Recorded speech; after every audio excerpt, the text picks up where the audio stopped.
materials whose structure, properties and function mimic those of natural materials or living matter. One of the most common examples includes light harvesting photonic materials that mimic photosynthesis.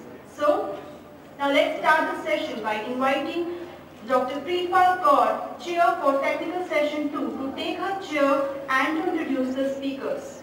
Please give a huge round of applause for ma'am. And I also request Professor Yuzuru Takamura sir, Dr. Amit Mishra sir and Dr. Rahul Bharadwaj sir to please take their chair. Please give a huge round of applause to sir.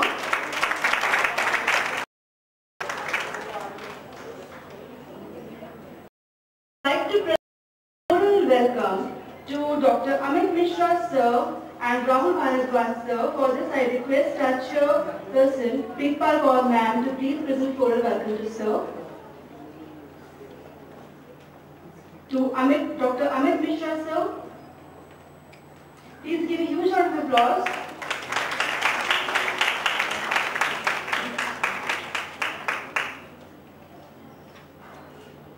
To Dr. Rahul Bharadwaj sir.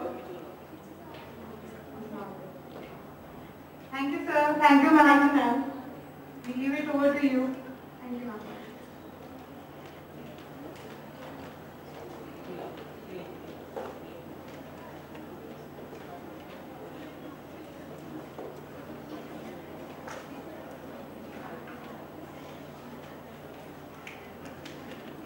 Good afternoon, everyone.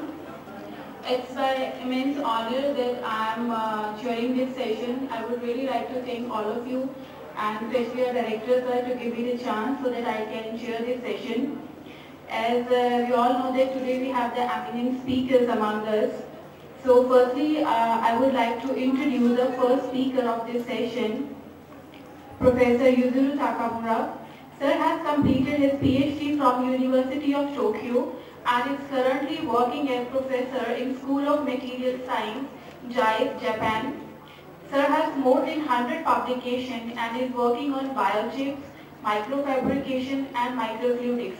Now I would like to invite Professor Yuzuru Takamura so that he can give us his words on this session. So please welcome.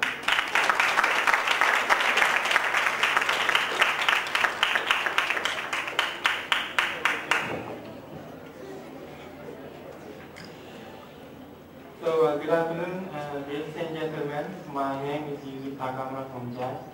So today I'm about the biomedical and environmental application of microfluidic devices. So this is the history of the electronics. So electronics, the discovery of transistor, only the 10 years after the large-scale integration circuit developed, and now we enjoying the smartphone. So we like to do such kind of micro miniaturization in chemistry field. For example, so in the chemistry, the beaker and test tubes was used. But we are trying to miniaturize such kind of devices by semiconductor technology. And what's happened? Maybe such kind of great development will be expected. So this is research topics conducted in our laboratories. We are making artificial structures using the semiconductor technology for separation of DNA or fetal cells, or we are developing the detection system. And another topic for our laboratory is how to control the flow or droplet on the microchips. So we are developing a micro pump.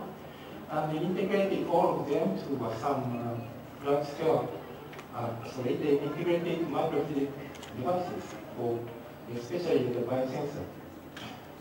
So these are collaborators. One of the microemissions today, one who's set here, and the others are the hospital and the medical university, collaborate with topics of for example, healthcare, fetal diagnostics, and also the primary ultrasounds. So, Today, I'd like to talk about mainly about the blood testing and the environmental analysis. So the blood testing, so we are expected very much about the blood testing. For example, so you already use the diagnosis by blood testing, but the possibilities of blood testing is more high. The information on the blood is very, very much. So, for example, if we have a very small scratch on the foot, then some response to this, and we can detect by the RNA profiling of some cells in blood. Another example, so if we exercise, then another cells in blood respond and also change the RNA profile. So the blood have many information. So and by diagnosis of the such information, we can so know how our bodies are there. So this is one example. You know, the metabolic syndrome is one of the very common problem in the countries, and it's a kind of a trouble fat, hypertension, hyperlipidemia, or like that. But so this is not the cause origin of the metabolic syndrome. The origin of metabolic syndrome is insulin resistance. If we have a very high insulin resistance and keep it, then we have a very much risk for such kind of critical diseases like cardiac arrest, stroke, cancer, even aging. This is the index of insulin resistance, (R). It's a product of the fasting blood glucose level and fasting insulin levels. And (R) responds to our body of 1 to 2 days condition. The very famous index is hemoglobin A1C. This is response to the information of average of 1 to 2 months. This is very nice for testing by hospital in 1 month, once per month. But this is good for check the conditions or our active behavior 1 day before. So this is a very good index for keeping the motivation of diet and exercise. And also it needs a daily check. So we are developing the postage stamp size of devices to check (R). So this is a concentration of many biomarkers in blood. And you know, the glucose is one of the most popular biomarkers. The testing device for glucose is already commercialized. But this is very easy to measure because of the concentration in blood is very high. But such hormones having the very low concentrations, so it is very difficult compared to this glucose measurement. So to measure this kind of biomarkers in low concentration, so bind-free separation is very important. So this is done by the washing process. The to washing process, so to measure this kind of biomarkers, so washing by a trained operator needed, or such kind of very expensive robots needed. So our purpose is integrate this automated machine into very small chips to develop very daily use, home use device with very low cost and mass productive processing. So this is one of the examples of our devices. It is made of the 4 layers of resin, and the materials are screen printed, so it can be produced with very low cost. And this is a total device, including the pneumatic control of this chip, and the total size is leaflet size footprint, and full automatically insulin and glucose are measured by this. This is one of the operation.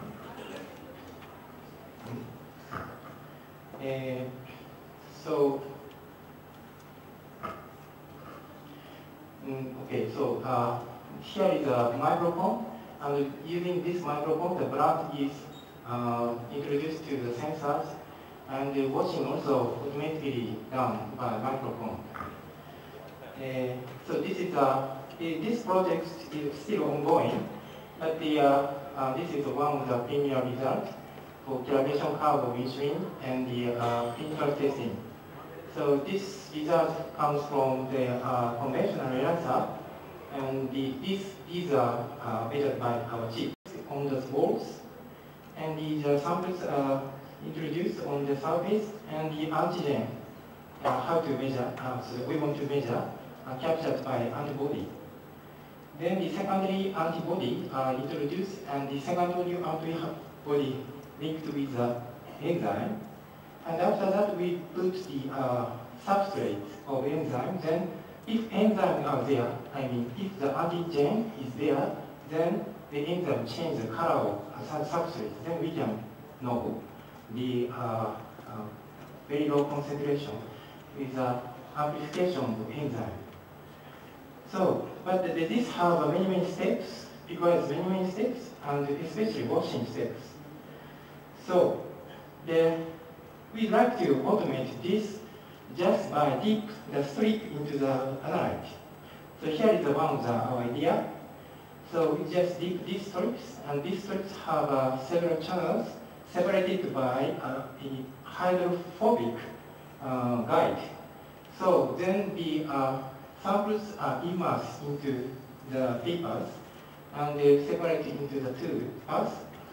And here is the substrate. Here is the secondary antibody with the enzyme, and here is the first enzyme. So the first antibody.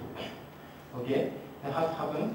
So this is a cross section, and the comes through this line to here, and the substrate comes to here after that. So using this, we can control the time, arriving time of the secondary antibody. So because this, so if we make this part long and this part short, the time is become long. If we make this part short and this part long, time becomes short. And if time becomes long, then the pre-concentrations are performed before testing. So this is better than this. And the limit of detection is improved to 100 gram per milliliter. And it also can be improved more by optimize the reaction conditions like this. If we just put the alkali reagent here, then we can control the pH of each reaction, immunoreaction and enzymatic reaction for best conditions. By this, the limit of detection is improved more, and finally we get the 0.37 nanogram per milliliter. Okay, so this is a summary of this results. And so using such kind of idea, we can measure the concentration biomarkers just dipping the strip in the samples. This is another third topic for environmental analysis. So I trying to develop the device to measure the elements in solution. So this is a conventional chemical analysis, namely inductive coupled plasma optical emission spectrometry. So in this case, the sample solution are injected into the plasma generated by a very high power and high flow rate of helium gas. This is so nice, but have such kind of drawback, like it requires a high power source and high flow rate gas and gas cylinder and nebulizer, and also the very expensive high resolution spectrometer and photon multipliers. So it's not suitable for inside measurement. And this is our devices. It's made of also on a microchip, and the sample solution put into the microchannel, and at the center, through the center are made narrower like this. And then we just put the electricity from the both end of channel. Then electric current flow here and concentrate here, and by Joule heatings, H2O gas bubble are generated here. And so continue to apply the electricity. Then in some conditions, so plasma is generated, and plasma attached to the electrode. So, and in this case, the electrode is the sample solution itself. So then the elements in electrode get into the plasma and emit light. By this, from this spectra, the elements so this is very small devices. We just set up such small, and this is a typical spectrum from our devices, and this is a typical spectrum from conventional ICP. So it's very different. The conventional ICP, there is many peaks.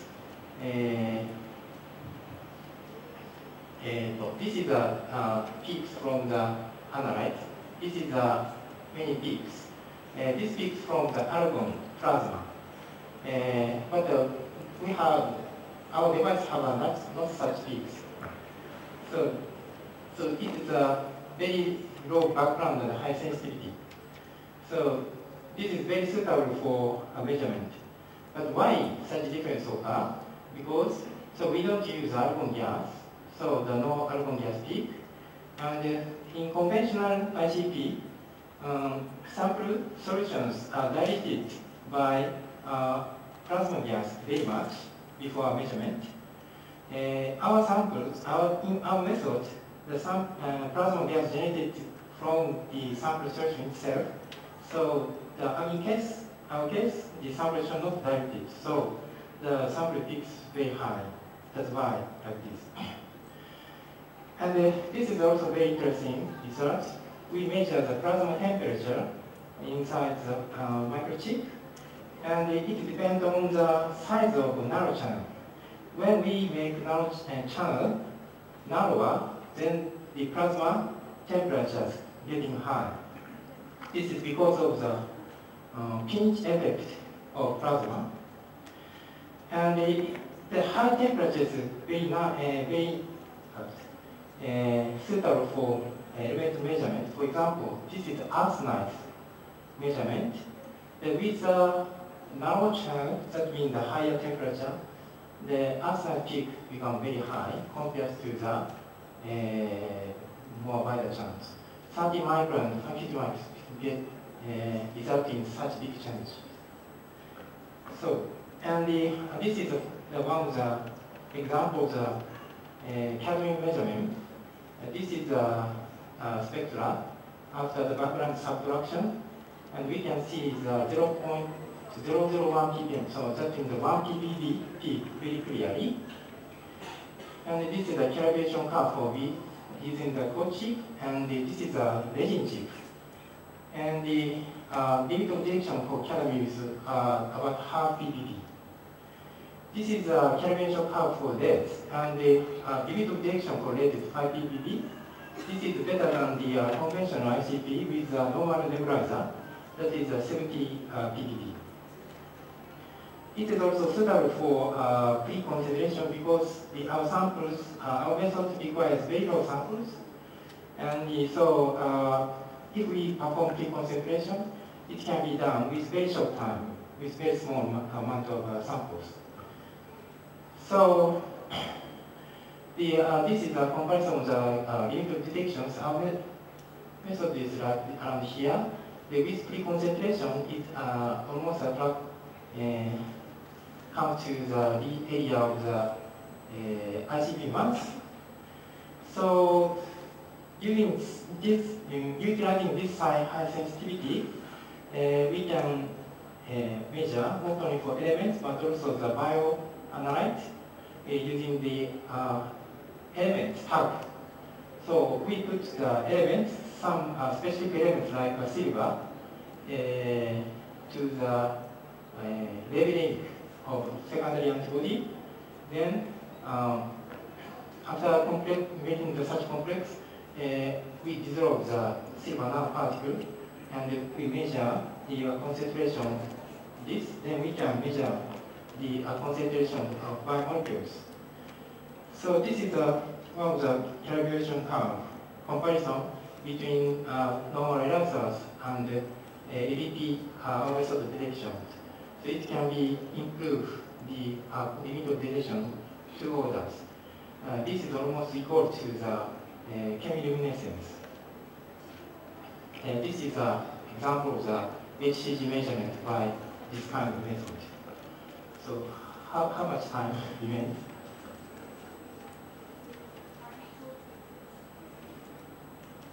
Okay, so I will very briefly introduce the next topics. This is mass spectrometry on chip. You know, the mass spectrometry is the most high resolution and sensitive measurement for biomolecules. And it consists of the ionization source and mass filter and detector. It's a very large and expensive instrument. We'd like to make this completely on chip. So one of the merit making miniaturized mass spectrometry on chip. So the conventional mass spectrometry requires very high vacuum because the molecules should be flat without collision from here to here. But if we make whole setup very small, then the path of the molecule become also very short. Then we can use soft vacuum. So that is a merit. So then we already studied about the vacuum generation on chip using the phase transition. And we also studied about the small ionizations, just heat, pulse heating. We put the protein samples with some matrix onto the small just kind of a heater, micro heater, and put the pulse voltage on here. Then like this, so protein with matrix evaporate with ionization. And these are peaks from this ionization source. We can clearly get the spectra of bovine serum albumin with this ionization source. This is very suitable for on-chip micro mass spectrometry. Okay, so this is summarized on my talk. Such kind of micro device developed in our laboratory. So if you have some interest, please contact me. Thank you very much.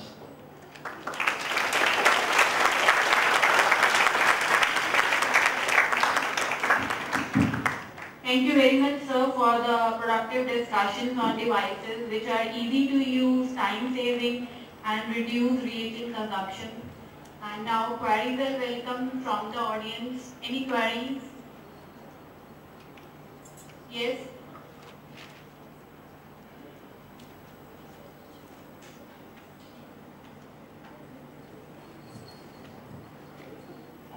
Good afternoon, sir. Sir, as we are using a kit that during pregnancy, due to the release of SCG, that human chronic gonadotropin hormones, is released, and due to which 2 red lines appear by this kit. As I asked you that as this kit is used for other biological parameters, example blood sugar level. Other? Sorry. Example? Blood sugar level. Blood Sugar level. Sugar level. I see. Okay. So for paper-based devices, you mean?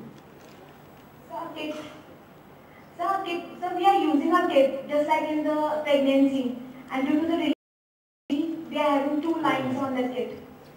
So as this kit is used in other. You mean these devices? these devices? Okay? Okay. So actually I don't perform the such kind of testing like glucose, depend on the glucose concentration, dependence of the, but this method is based on the ELISA, including the washing process. So the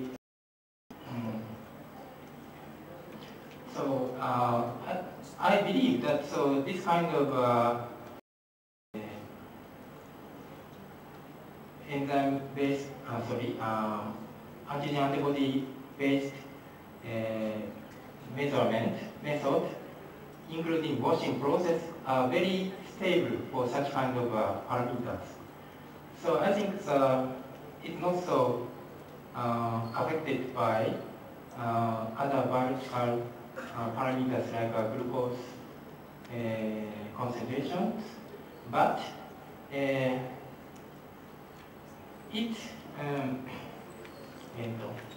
affected by the viscosity of samples. So if the viscosity is high, then the sample solutions flow on the devices a little bit slowly. Then it tends to result in the lower level of measurement. But the other parameters such as glucose concentrations, I think not so big effect included. Okay. Any other question? Yes.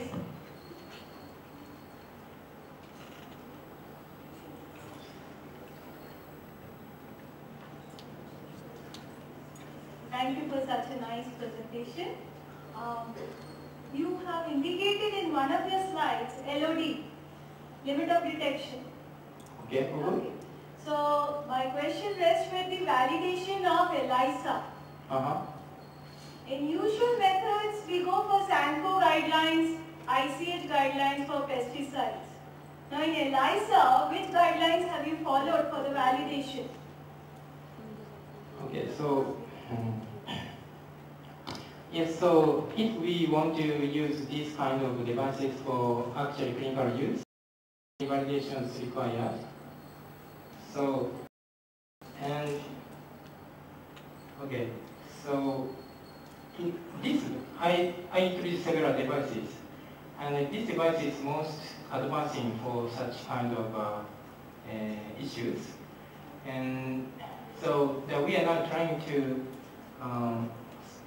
be satisfied these devices by government agency in Japan, PMDA. But still we have need further improvement. Is that your question? No? No, my I'm question sorry. was, No. we talked about LOD. Talk about LOD it. detection. Whenever you go for validation, we use several guidelines like SANCO guidelines, ICH guidelines for pesticides. Now for ELISA, which guideline have you followed? Okay. So you mean which guideline we should follow? Yes, because ELISA is basically a kit-based matter. So in kit-based, with every group, with every sample, it's different. With every lot, it's different. So to validate the ELISA, it's very difficult. Okay, so it depends on the usage, purpose, target of measurement, you know? It's okay. I'm sorry, so let's discuss later, sorry. Yeah. Any other question? Okay. Thank you, sir. Thank you so much. Now I would like to invite, okay, sorry.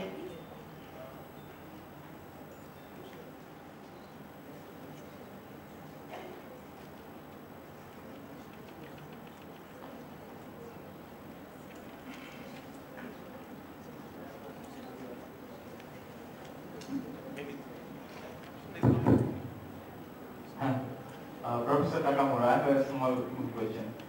You mentioned that in the MS chamber, there is a vacuum chamber, right? Yeah. So, does this MS detection depends on the length of the vacuum chamber? Yeah, so resolution is very... So if you have then required optimum length of this vacuum chamber, right, for your better resolution. Yeah. So how do you reduce the length, as you mentioned, that if you reduce the length, then you can, the equipment will be smaller and it should be cost effective. Yeah, so good question. So the length is very important to get the high resolution or best quality. So we are trying to miniaturize the mass, so it's not good for resolution. So it's behind. So, but I think miniaturized mass have another application for conventional mass. Yeah, because so it may be very practical, low cost, and still keep the sensitivity of mass. So I think chip mass have a different application with conventional mass. Thank you.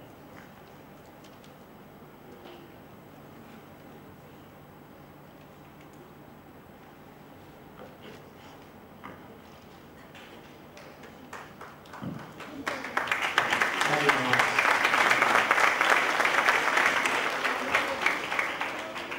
So how ELISA is commercially used for biochemical analysis? ELISA? How ELISA is commercially used for biochemical analysis? Now?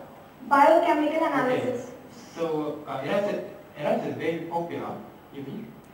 So already many people use ELISA. Analysis, biochemical analysis. Biochemicals means not for biochemicals. So you mean so ELISA is almost used for the proteins, kind of proteins in the samples from the body. And what is your questions? So, how is ELISA is used commercially for biochemical analysis? Biochemical.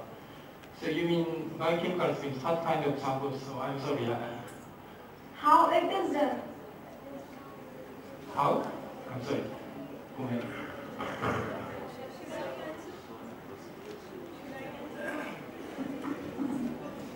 So we already have some.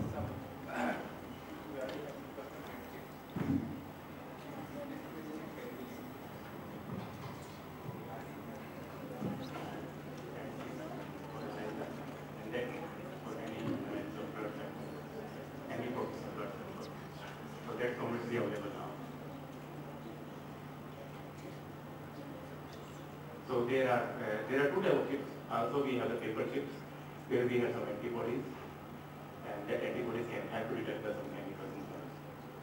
So it's made of some biomolecules which is written on the chips. So basically we are doing the ELISA is based on the antibodies.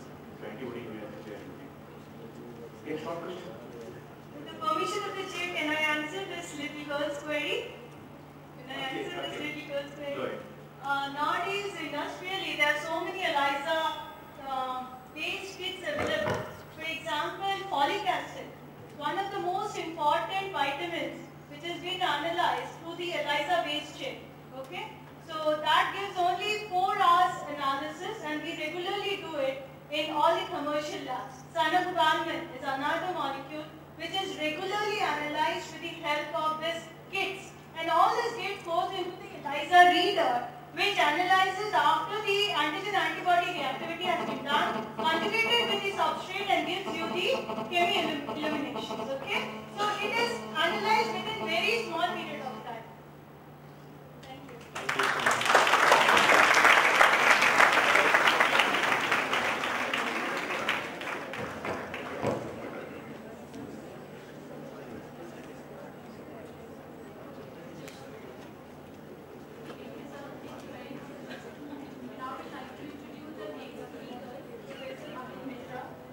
Assistant Professor, Cellular and Molecular Neurobiology Unit, IIT Jodhpur. Sir has done his PhD from Max Planck Institute of Biochemistry, Munich, Germany. He has published 16 papers in international journals of high repute. Recently, he has been awarded by Indian National Science Academy Young Scientist Medal Award and also with Innovative Young Biotechnologist Award, DBT, Ministry of Science and Technology. Now I would like to invite Sir for his session.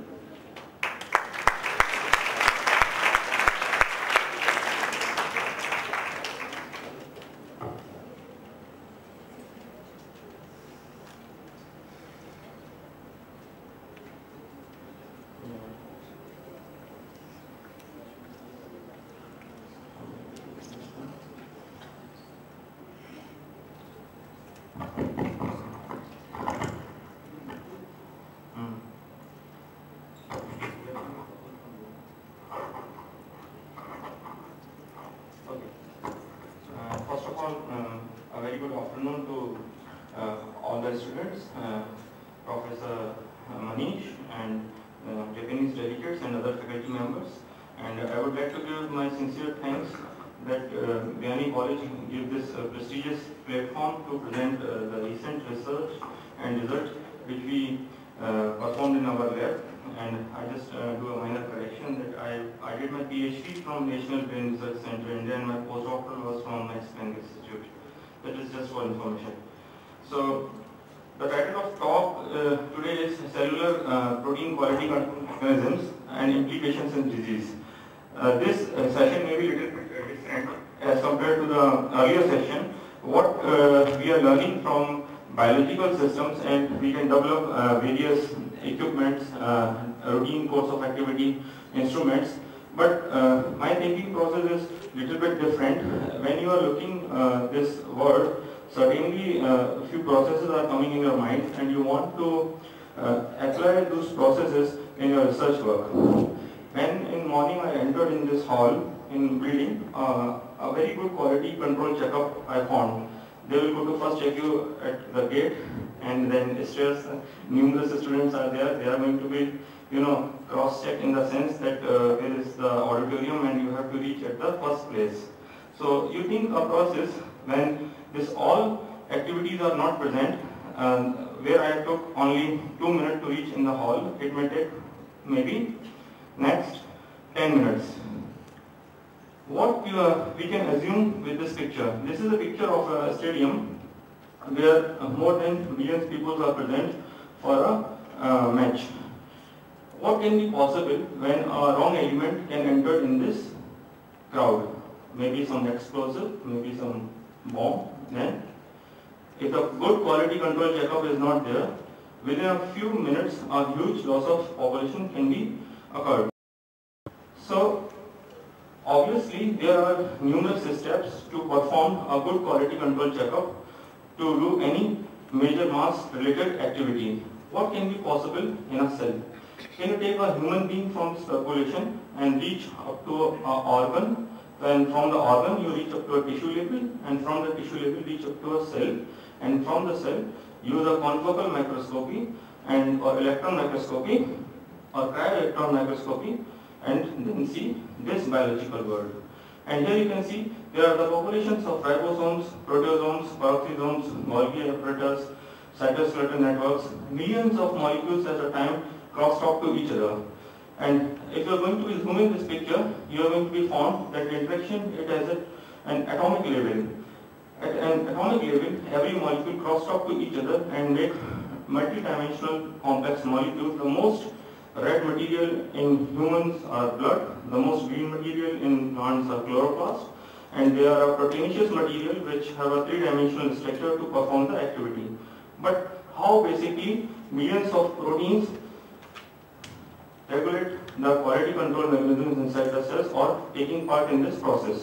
Here I would like to show you a brief movie, and in this picture I just want to show you that how the chaperones basically promote the folding. There are two groups of molecules. One molecule try to promote the protein folding and another molecule try to degrade those proteins which are not properly folded in the cells. Can you run the movie?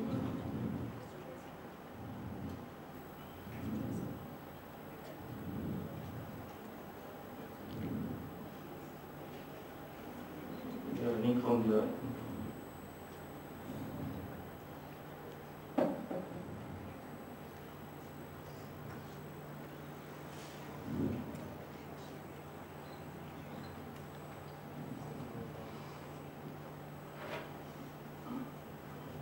And it's running here.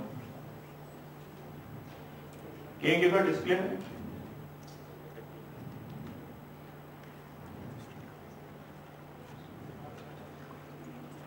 So basically what I am trying to explain you that in cells there are two group of molecules majorly persist which take part in the activity. Okay. So let's see this process. Ribosomes. Ribosomes are protein synthetic machinery inside the cells. When mRNA is translated through the ribosomes, it emits nascent polypeptide chain. And nascent polypeptide chains are not matured protein. So what molecular chaperones try to do? Molecular chaperones try to anchor the protein and fold it into its proper conformation. If this attempt is successful, it is fine. If this attempt is not successful, they are going to be delivered into a more large big chaperonin complex, which is a cylindrical kind of structure inside the cells. Let's see here, they delivered this nascent polypeptide chain into multi-domain chaperonin complex. The another lid of the cylinder is going to be closed, and with the help of energy in the terms of ATP molecules, this nascent polypeptide chain can be matured as a protein or an enzyme which can take further initiation in various cellular metabolic process. It may be insulin, it may be some another enzyme in your body. And let's see what is happening when there is a mutation in the chaperon or chaperon functions are not available for this work. The nascent polypeptide chain are coming out through ribosomes and they are waiting for their folding process. But in the absence of chaperon, what can be possible? They can adhere to each other, which can further initiate co-translation aggregation process. Because of this co-translation aggregation, the mRNA translation can also. The another problem can be possible if suppose this nascent polypeptide chain release successfully, it may aggregate later because it is not properly folded in the cells. We performed a very simple experiment in our study. We used a normal protein which is a CFTR, cystic fibrosis transmembrane conductor receptor protein. It is normally localized in the nucleus. It is a protein folding molecule which is chaperone, E3-ubiquitin ligase, which degrade improperly folded protein. Under normal condition they are localized into the nucleus. But when cells are making aggregate under abnormal conditions, they change their position and they co-localize with those aggregates. What does it mean? It means that when a protein is misfolded, a chaperone who is responsible to the proper folding change their place from nucleus to the cytoplasm, and similarly that time E3-ubiquitin ligase also actively participate. If the folding attempt is unsuccessful, they may degrade the protein in the cells and clear the quality control pathway.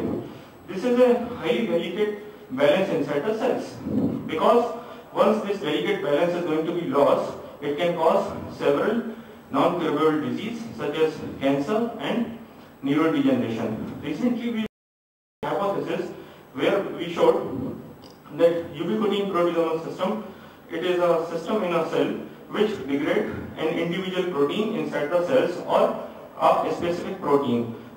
Normally normalize the protein in the body, what is a cellular homeostasis process. Numerous biological processes upregulate and downregulate in this entire mechanisms to tolerate the harassment which was happened at biological level. And we don't question the pathways which are responsible for their maintenance. And assume a situation when there is a collapse of these two pathways in our cells, what can be possible? Obviously, there is a protein aggregation inside the cells. The most vulnerable cell for the aggregation of those misfolded protein inside the cells are neurons, because neurons are the post-mitotic cells. Normally, they not divide for their F1 generations. And with the accumulation of this protein, they cause neurodegenerative diseases. And right now we do not have a correct treatment at the level of medicine to treat those neurodegenerative diseases, Alzheimer's, Parkinson's, amyotrophic lateral sclerosis disease, and Angelman syndrome. Angelman syndrome is a neurodevelopmental disorder in child but it is only the one disorder where the pathway of ubiquitin proteasomal system is detected. Let's see another picture where we did a research with a Huntington disease. She is Nancy Flexer, a scientist as well as a social activist with Huntington patient. Huntington is a neurodegeneration disease where you can see that the normal brain have all the performed cellular structure, but in the neurodegeneration of Huntington disease it lost certain mass. How this disease happened inside the brain? Every protein has certain repeats of amino acids. When this repeat is going to be exceed up to a certain limit, it may cause accumulation in the terms of aggregation. We formed two model protein for this system. One is having 16 glutamine repeat of amino acids and another one is 150 repeats. You can clearly visualize that 150 repeats of glutamine accumulate inside the cells. And the beautiful picture you can see that the E3 ubiquitin ligase was normally localized in the nucleus, but when cells make aggregate, they change their recruitment in the terms of aggregate. That means they want to take care of those aggregate and eliminate from the system. And for your better understanding, I present here a cartoon that normally E3 ubiquitin ligase localized in the nucleus, but when cells are making aggregate, they change their recruitment from the nucleus to the cytoplasm. Anyone can ask me a question that why the recruitment is changed? What is the purpose to change the recruitment? The recruitment is changed to eliminate the protein from the cell. It may be possible at cellular level, but we want to investigate this result in mice for our in vivo study. Therefore, we use Huntington disease transgenic mice from my Rakin Brain Science Institute collaborator, and we found similar result that mutant protein make aggregate inside mice cerebellum neuron in the brain. And you can see here a very important experiment. When we overexpress this E3 ubiquitin ligase, which retain 130 repeats as compared to 20 repeats, the degradation rate of protein is faster as compared to the normal repeat. When you degrade protein inside the cells, ultimately what is going to be happen? The total number of the aggregate can be decreased inside the cells. We did an aggregation count study, the total number aggregate decreased.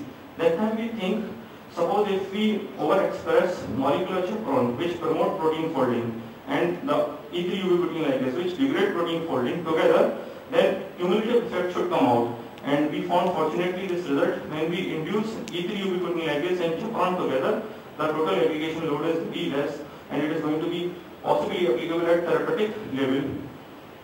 And recently I think that we should work on another neurodegenerative diseases. That's why we choose amyotrophic lateral sclerosis disease. Lou Gehrig, famous baseball player, he died because of this disease. Stephen Hawking, a famous physicist, is also suffering with this disease of motor neuron death, ALS. And our objective is very small, but in a core depth of analysis, which E3 ubiquitin ligase is involved in this disease, which can target this amyotrophic lateral sclerosis disease. And I started my work in 2011 when I was a student of summer program with Professor Kozi Yamanaka and completed this study when I was a faculty in IIT Jodhpur.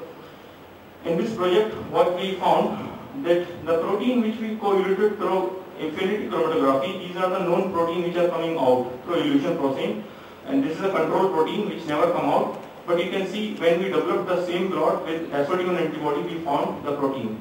That means this E3 ubiquitin ligase elute this protein through an interaction, and we confirm this interaction through co-immunoprecipitation assay. I am not going to in a detail, but in a confocal analysis you can see we use various mutants of this protein. When the mutants are there, the E3 ubiquitin ligase recruitment is changed. That means this E3 ubiquitin ligase can target mutants for oxide dismutase protein. Further modification.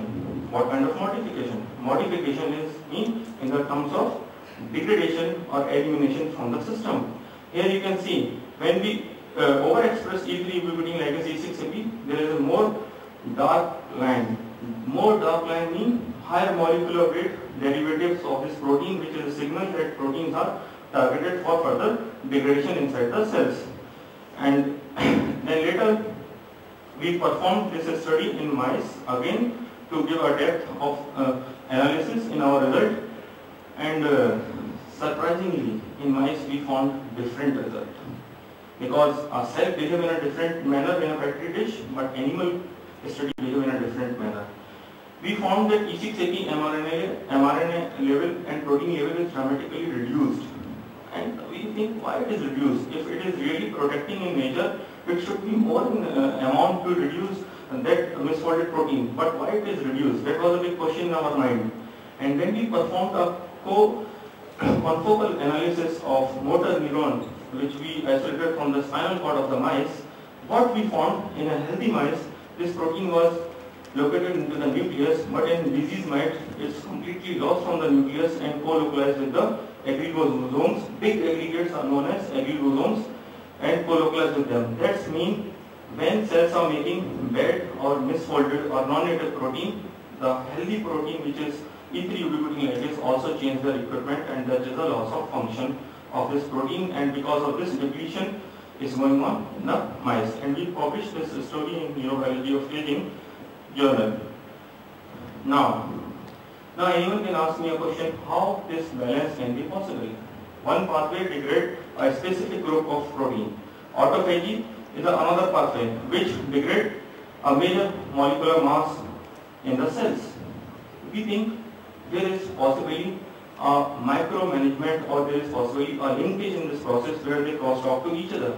Suppose if something is going to be very bad in a big place, obviously the higher authority is going to talk at macro level to make the bridge and fill the gap to avoid that circumstances. And our question was to hunt where is the linkage. Till now I explained you E3 ubiquitin ligase work on this pathway, but we searched another E3 ubiquitin ligase of autophagy pathway, and that was our expectation in mice result, which we found for this E3 ligase. When you treat a cells with an oxidative stress, endoplasmic reticulum dysfunction stress, or autophagy dysfunction stress, the mRNA level of this E3 ubiquitin ligase is very high. That means it can sense the stress inside the cells. That is an important finding.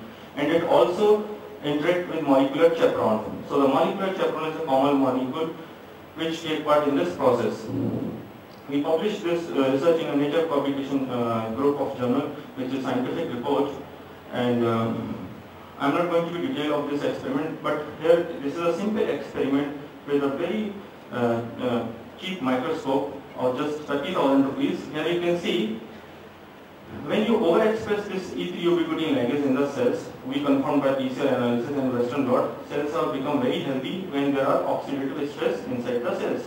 But we did a reverse study where we knocked down the endogenous of level of this E3 ubiquitin ligase. You can see that mRNA level is absent and cells are more vulnerable under such conditions. So with this result, we confirmed that this E3 ubiquitin ligase participates in the autophagy process. Then I started another project with my collaborator, Professor Nobuo Kinokina from Reikin Brain Science Institute, Japan. Right now he is in Kyoto University. And with this molecule, we performed expanded polyglutamine proteins. And here you can also see that in expanded polyglutamine protein, the nuclear intra-inclusions are also positive for this E3 ubiquitin ligase. That means they can sense any kind of misfolded protein inside the cells. That's why we can designate them a quality control E3 ubiquitin ligase, which is a specific designation. Nobel Prize in Chemistry won by Abraham Hershko, Evan Rose, he is a student, he was a teacher, in 2004 for discovery of ubiquitin system for protein degradation. And that time I was doing PhD in National Brain Research Center. And after this ceremony, old lady came with her daughter, and she asked a question to those Nobel laureates that my daughter is suffering with a neurodevelopmental disorder, that is Angelman syndrome. Can you give a medicine or a tablet or a syrup, a cure or a treatment for this disease? And he told that we know that what factor or gene is responsible for this disease, but till now we do not know what are the other cellular factors or protein which interact with this protein, and therefore I am not unable to give you the treatment. And you can understand my situation that I am standing like a warrior without weapons in a field who knows about enemy but don't know how to kill it. And fortunately that time we searched two substrates of this protein. One is tumor suppressor protein P27, another one was the P53, which is also a tumor suppressor protein earlier reported with E6 oncoprotein. And here I would like to show you an experiment which took at least 3.5 years for me to complete this experiment. We isolated and purified all the components of this particular system in a test tube. And we used a model misfolded protein which is present in a luciferase, which is designated as a luciferase protein, present in an insect, jugnu. When you are going to give a heat treatment, this protein can misfold and act as a general substrate. Here you can see in the presence of E3 ubiquitin ligase, higher molecular derivatives are present in the mutant form, it is absent. That means this E3 ubiquitin ligase can sense a misfolded protein. What does mean of this triangle? E3 ubiquitin ligases and molecular chaperone try to balance the stress events inside the cells and clear the misfolded load of proteins. Now, a general question which can asked by students generally, how protein generates pathogenic problem in the cells? Okay, you know the protein misfolding, you know the various cellulose factor, but why the problem is there? If something is misfolded, it should eliminate from the cell. But why it is causing disease? If you can assume this plate as a cell and these cookies, colored cookies are the nascent or mature polypeptide chains, the situation is little bit fatal and little bit different. Let's see, when the aggregate form inside the cells, what it is caused? It caused the mislocalization or misrecruitment or misadherence of healthy protein with those aggregosomes. And that's why the lacuna is here, the gap is here, and you just suppose a situation that something bad is happening at a place and a person who is responsible for a designation and he left that place and worked at that particular moment, then who is going to take care of that work? And similarly in cells, various cellular factors localize with those aggregosomes and they lack their functions. That's why it caused numerous multifactorial toxic events problem. And we did a study of 50 years papers and we performed a review where we found yes, this hypothesis is correct. People reported separately that E3 ubiquitin ligases, microtubules, intermediate filament, proteasomes, chaperones, transcription factors, and the ribosomes itself is a part of misfolded aggregates. That means the recruitment, the mislocalization is a problem in the cells, not the formation of first aggregate inside the cells. And we are fortunate when we were working for this story, our story was selected for the cover page of this journal, which states the title of paper, Misfolded Protein Recognition Strategies of E3 ubiquitin ligase in Neurodegenerative Diseases. This is the first article which defines that how cells target misfolded protein in the cells and what are the strategies, what are the planning. This is an E3 ubiquitin ligase. The problem is not in the brain. The problem is basically at a cellular level in a single neuron. When single neuron make a misfolded protein, that time E3 ubiquitin ligase apply different techniques to eliminate this protein from the cells. And this is the last slide of the data. You can see what we postulated earlier. It is true in our another recently published story in Nature Publication Group Journals, and we found another interesting E3 ubiquitin ligase, that is H, which work here at this question mark. E680 work here for ubiquitin proteasomal system, MGRN work here, and this H work at this level for both the pathways. When you make a misregulation of these two pathways, H become accumulated in those cells. That means there are certain molecules which cross talk beyond the limits to make an interaction and make the cellular quality control event balance in the cells. These are my lab colleagues who are working with me day and night. Arman, Shubhra, Arath, Deepak, Bharat, Reena, Arun, and Rahul, Vibhuti, and you have recently joined my first PhD student who completed his PhD. And India Bioscience Organization received the hypothesis which we postulated that protein folding and degradation is a crucial phenomenon inside the cells, which is balanced by E3 ubiquitin ligases and molecular chaperone. When you make an imbalance in this process, it causes two non-curable diseases. The first one is cancer, another one is neurodegeneration. And down towards Martina also recognized the things, and these were the 7 techniques which was selected for the cover page story. Here you can see that 2E3 can work at one time when the load is more, 2, E3 can share their work. They can work at the level of ribosomes. Generally, ribosomes is responsible for protein synthesis, not for protein degradation. They can also recognize the shape or size of the protein. They can recognize the sugar molecule which is attached to the protein. So these are the 7 planning or strategies against cellular protein degradation. These are the publications which is coming out from this lab, and these are the credentials, awards and fellowship which are supporting my and my lab academic curriculum to nurture our lab. And I would like to sincere thanks to Jodhpur city, the beautiful environment in India where I established my lab, for founder director Professor Kalra and current director Professor Murthy, Professor Jana who was my PhD supervisor, and my Riken Brain Science Institute Japan, collaborator Professor Yamanaka and Professor Noriyuki Makina. Recently he joined Nagoya University, Japan, and as you know that Nagoya University this year won Nobel Prize in Physics for the discovery of LED lights. Thank you very much. Thank you, sir. We are privileged by the knowledge you shared with us. Any queries from audience? Yes.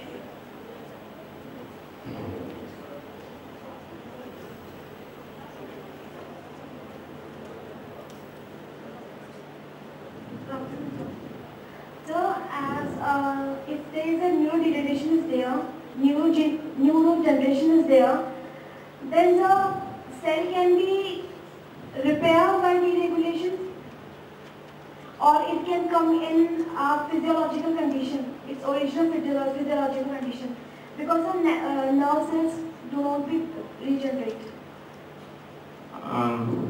Sorry, can you again repeat your question, please? I did not get your question. So, in case of neurodegeneration, Neurodegeneration. the cell can be repaired by deregulation, by deregulated. Okay, I think what I can understand from the question that in neurodegeneration, the repair can be possible or not. This is an important question. That see, neurodegeneration is an aging process. Okay, at the age of 60 or at the age of 65, we obviously follow towards the aging. It is a normal phenomenon of our human life, and our neurons are basically post-mitotic cells. You cannot divide further neurons. You know, routinely RBCs or WBCs divide in our blood and make new cells. But neurons have a certain lifespan of suppose 100 years. When at the age of 60 or 70, when there is an accumulation of misfolded species, not only the protein but another toxic species, they follow the path of aging. You cannot replace the neuron because the memory is there. Okay. Where you can make the new memories. So it is a general phenomenon. So that's why people are trying to do research in aging to reduce the aging symptoms. So one more question. Then ubiquitin is present only in the cells of eukaryotic organisms. Ubiquitin means itself is everywhere. Okay, so ubiquitin is it is a eukaryotic molecule. It is present in eukaryotic cells, and bacteria is having another system. Because bacteria is an elastic structure. Okay, if the content of misfolded protein is very high in the bacteria, bacteria can even tolerate that stress and accumulate those misfolded protein in the terms of inclusions. That's why they do not have ubiquitin in their cells. Okay, sir. Thank you, sir. Thank you. So my question is, the accumulation of unfolded proteins only not in other cells? In only neurons? Yes, sir. No, in all cells almost, because if you can see liver, in liver there is the most common disease, alcoholic syndrome. And alcoholic syndromes in liver cells, hepatocyte cells make malarial bodies. But the regenerative capacities of those cells are very high as compared to neurons. Because brain is having a specific system which is known as blood-brain barrier, which not allow any virus, bacteria, particle or foreign material to enter. That's why those cells are highly vulnerable and they are more in limelight. Sir, my another question is, chevron is responsible for the folding of proteins. Why some proteins are not folded by chevron? Why it is so? Okay, a very simple answer. If someone is intelligent from the beginning of birth, you don't need the teacher. Okay, let me complete. There are certain polypeptide chains, if they are open in a structure, they are useful. Okay, because their job is well designated when they are in more open structures. When you are going to be more fold protein in a complex, that complex can be make another complex protein. But certainly, sometimes the unfolding of a protein can be more useful as compared to their folding structure. Is there any function of unfolded proteins? Yes, they take part in all the major cellular process, like the enzymes which help to bring molecules from one place to another place. There is a signal recognition particle which actually attach with the protein and try to deliver it to its right compartment. Suppose in morning session when I reach here, a girl helped me, sir, you have to go to this room. Okay, so that is a signal recognition particle that is attached with that molecule, and the molecule is reached at a designated place. So there is a function of unfolded proteins. Yes. Okay. But if unfolded proteins are present, they will accumulate. Not every unfolded protein have a function. There are very few unfolded proteins that can do some function. If functionable unfolded proteins are accumulated, then what will happen, sir? If functional unfolded proteins are going to be accumulated, they can cause problem or disease stress inside the cells. Thank you. Thank you. Thank you, sir. Thank you very much. Sir, there's one more question. Is chaperone also controlled by some kind of enzyme, or they start their work as soon as the formation of polypeptide occurs? Okay, she asked a question, and I should give an answer in a more general way. You know, when there is an earthquake, during the earthquake, building collapse. So our primemost duty is to evacuate the people from that place. That is a function of chaperone. Okay, first of all, evacuate the place. Okay, make the people safe in their native place, and then after clean the building, clean the place, and whosoever do this work, they are the worker, but you cannot keep those workers for a long time. You have also, replace those workers from that place. So that is actually a maintenance of cellular homeostasis process. That is a general answer. Scientific answer. One study was published in Nature Cell Biology journal, which states that when the chaperone was high to regulate the misfolded protein in the cells, and when the misfolded protein is very low, there are certain another which reduce the level of chaperone. That the job is over, now please silent. Thank you, sir. Okay.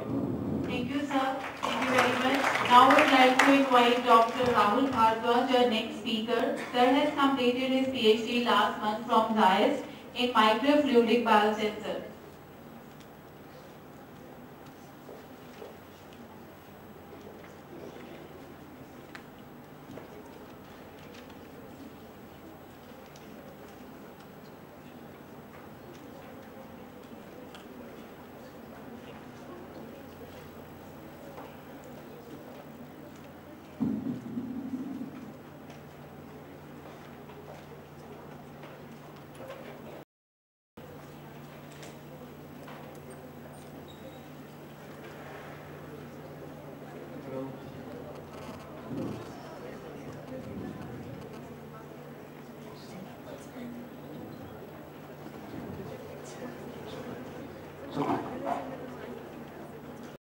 Hello everyone, my name is Rahul Bhardwaj and I did my Japan Advanced Institute of Science and Technology, and this picture is taken by me in early December.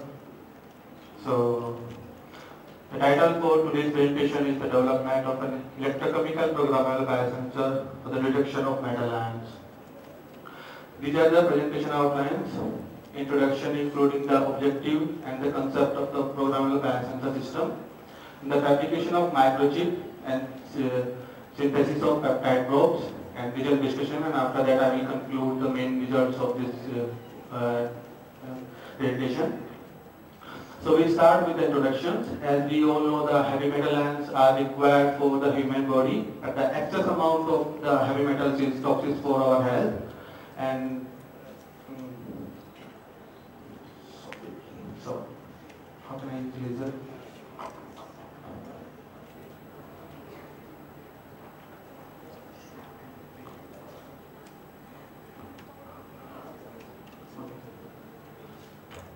sorry. So this illustration shows how the urban and electric industries is involved in the heavy metal ion contamination in the soils, the water and environment. And these are the effects of the toxicity of metal ions on the human body. So the detection of the heavy metal ion reduction is very necessary in environmental. So there are many conventional methods for the detection of metal ions in the man or human body or in soil or water. So these conventional methods are listed here, but there are many disadvantages of these conventional methods, like they are time consuming, expensive, and require trained personnel for the detection of metal ions. So we require more rapid, accurate, and reliable techniques to overcome this advantage. So method nowadays is very famous for the detection of metal ions because of many advantages of electrochemical, like high selectivity, speed, portability, inexpensive and easy to use. And because of these advantages, electrochemical methods are very popular for heavy metal ion detections. And these electrochemical detections of heavy metal ions are based on the modification of gold surface with the pre-synthesized peptide-based probes. And these are few examples of the detection of copper ion using some peptide-based probes like glycine, glycine, acetylene, and another the same probe. And the glycine, acetylene probe is very specifically and selectively bind with the copper ion. That's why it is very popular for detection of copper by electrochemical methods. So we move to the issues with the conventional electrochemical technique. Although the electrochemical technique is very well developed, but there are some issues that need to be solved to achieve our objective, that is the development of electrochemical programmable biosensor. And what are those issues? One of the main issues is the miniaturization of electrochemical setup. So this is the conventional electrochemical setup for detection of heavy metal ions using the extended electrodes. So first aim for development of these electrochemical biosensors is the development of an electrochemical chip and the miniaturization of the electrodes on the chip. The second issue, and that is very important issue in the development of the programmable biosensor, is the programmability of the biosensor. In case of the conventional biosensors, the target molecule cannot be changed on site and on demand. And what is the meaning of this sentence? I would like to explain you through this illustration. There are three kinds of biosensor illustrations, and these three are different from each other on the level of the bioreceptor layer.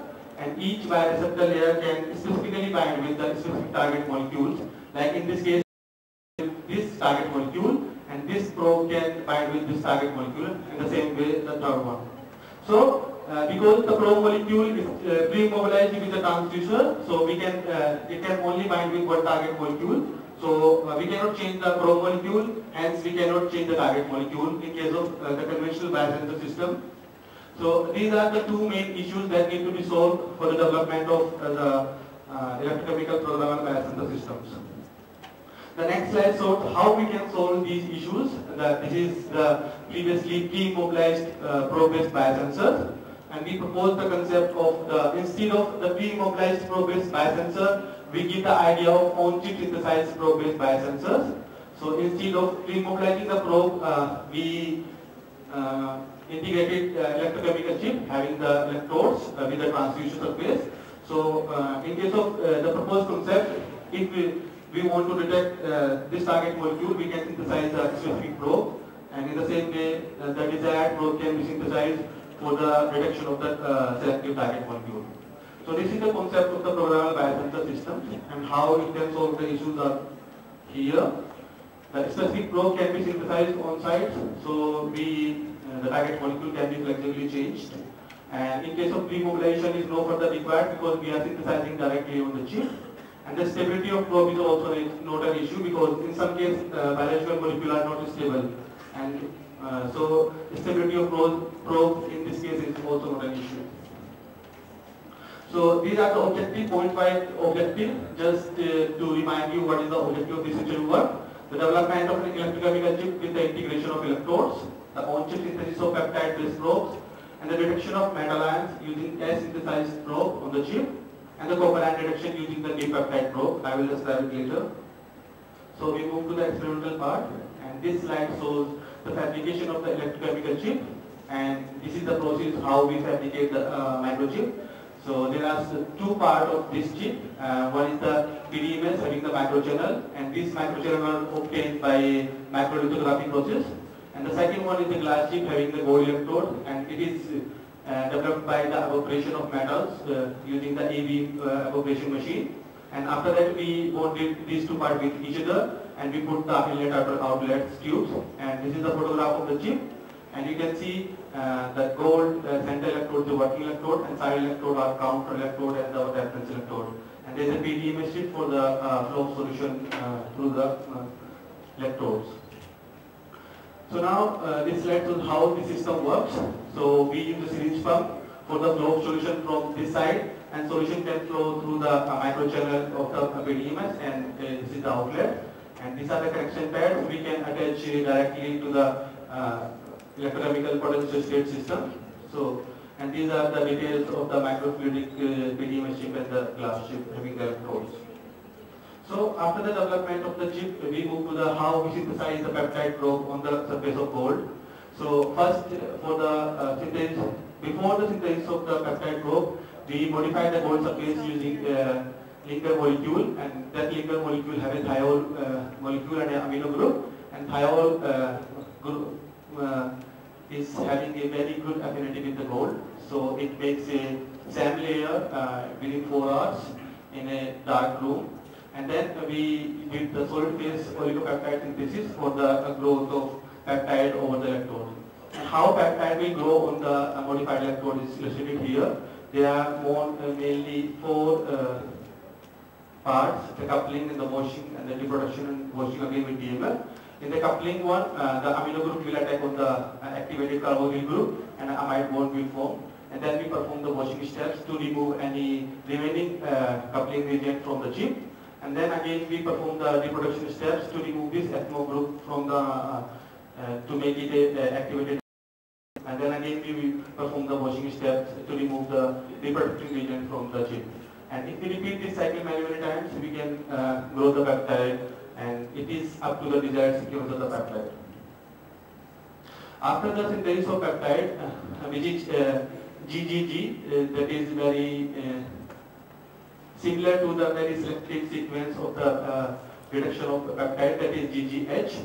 So we develop another sequence of peptide, that is GGG, for the reduction of the metal ion. So we synthesize the peptides, and you can see there are 3 amino acids, glycine, on the same layer.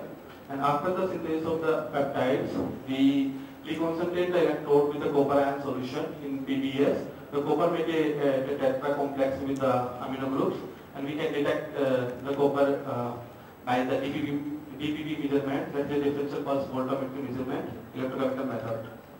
So now we move to the result and destination part. So the first, we need to characterize the gold electrodes that was fabricated on the glass chip. So we did a cyclic voltammetry scans at different scan rates in presence of 5 millimolar ferriferran solution, that is a redox solution, in presence of 0.1 molar KCl. So you can see there are lots of cyclic voltammetry graph was taken with different scan rate, and when we sketch another graph, so we can see that there is a linear relationship between the scan rate and the peak currents. So from these results we can see that the fabricated gold electrodes systems works well for the reduction of for the electrochemical reduction methods. So now we move to the analysis of peptide synthesis. So first we need to characterize the sequence of peptide over the gold surface. So we did a protein sequencer system was used for the characterization of synthesized peptides. The peptide synthesis sequence was from here to here, but the cleavage, order of sequencing is in reverse order from this side to this side. So you can see there are 3 peaks of the amino acid, glycine, and which confirm that there is synthesis of peptide on the modified gold electrode. So now we move to the characterization of electrode modifications. So we modified the gold electrode with the systemic molecule, and then we synthesize the peptides. So we characterize the gold electrode at each modification steps by 2 methods: impedance measurement and cyclic voltammetry measurement. So first I would like to explain about the basics of impedance measurement. So this is electrochemical impedance spectroscopy measurement, and if we apply the voltage to the electrodes in presence of redox solution, that is a ferric ion solution. So electron transfer reaction happens between the electrode and the redox solution, and this redox solution goes many times into oxidation reduction reaction. So a graph of this thing like up here, and this graph having a semicircle diameter and a straight line, and the diameter of this semicircle directly proportional to the charge transfer resistance. So and in the next part, when we immobilize some other molecule on the surface of the gold, so and then we apply the voltage in presence of redox solutions. So this molecule hindered in the electron transfer reactions, and the charge transfer resistance increase on the gold electrodes, and hence the diameter of this semicircle increases. And in the same case, if we increase the molecular density on the gold electrodes, the charge transfer resistance increase and the diameter of semicircle increase. So this is the basic thing, basic about the impedance measurement. So this measurement, impedance measurement was taken in 1 millimolar ferric ion solutions at the bare gold, and bare gold after modification of systemine molecule and after the synthesis of glycine. So you can see the graph A belongs to the bare gold, and graph B, that is a almost straight line proportional to the after modification of systemines and layer. Theoretically, the impedance should increase, but something happens on the surface of the modified electrode, so that we get a straight line. And why we get a straight line, I can explain you here. So in case of the systemines and layer, this is an amino group, and in presence of a redox solution that is acidic in nature, so these amino group becomes protonated, and an electrostatic attractions happens between these positively charged amino group and negatively charged redox solutions. So impedance becomes almost a straight line in this case. And again, when we measure the impedance after the synthesis of peptides, we get a very high charge transfer resistance. You can see a very large semicircle diameter. So now we move to the second characterization, cyclic voltammeter measurement. And we check the current after applying the voltage, potential between the electrodes. So in this case, the red one belongs to the bare electrode, and then we immobilize the system SAM layer. Theoretically, the current should be decreased, but as I told you before, the electrostatic interactions leads to the current high, and after the synthesis of peptides, theoretically, it happens like the current decreases. So now we move to the analysis of copper-ion reductions, because we successfully characterize the electrode modification steps. So we can say that electrode is modified at each step. So now we move to the copper-ion reduction. So how copper-ion reduction takes place, I can explain you here. So after the synthesis of peptides, we put the copper-ion solution for 10 minutes on the electrodes. So copper bind with the peptide in a cyclone complex like this, and then we reduce the copper from copper 2 to copper 0 by applying a negative potential, and then we measure the dBV current. So and if there is any copper is binded with the peptides, so the oxidation peak of copper 0 to copper 2 plus appears. Otherwise, if there is no copper, no peak of copper peak will appear.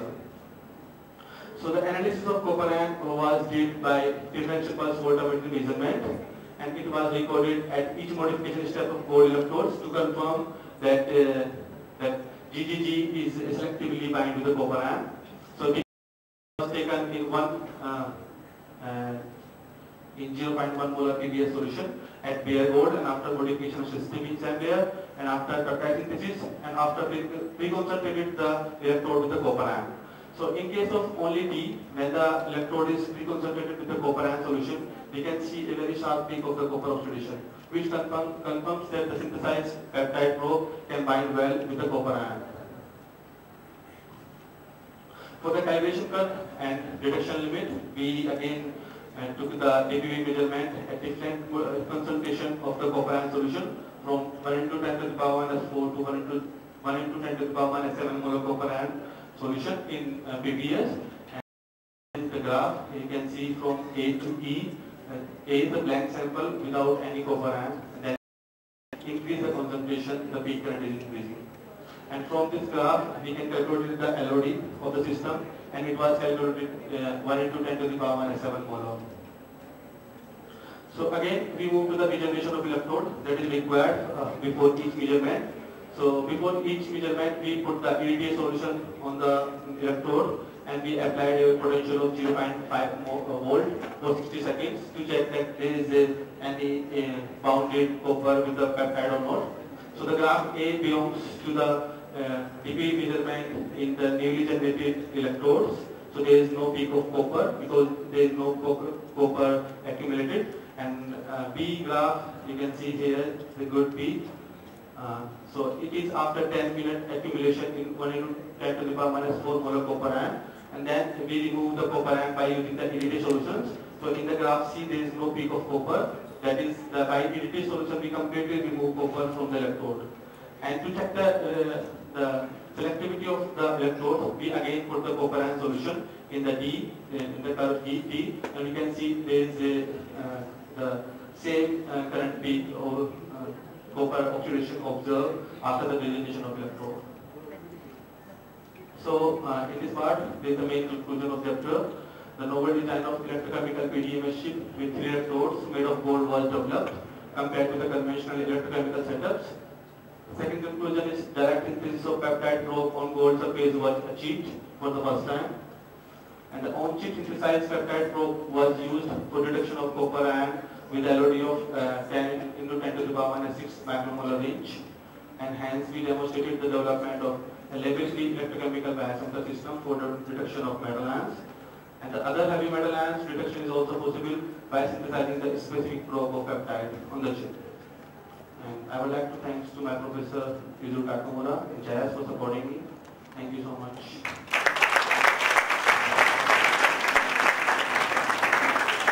Thank you, sir. Thank you so much. Any other queries? Yes, one.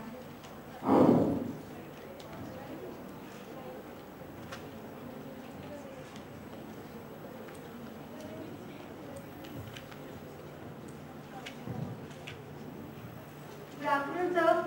So my question is, in the development of electrochemical chip, what is the efficiency of biosensor? What is the efficiency of biosensor? In case of Development of electrochemical chip. the electrochemical chip is biosensor. What is the efficiency? How much efficient it is? How much efficient for the detection of target molecule? Yes, sir.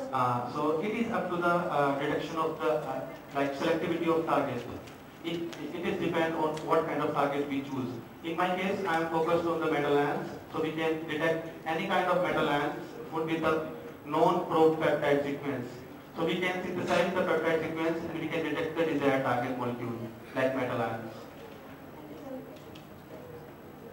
Thank you, sir. One more question.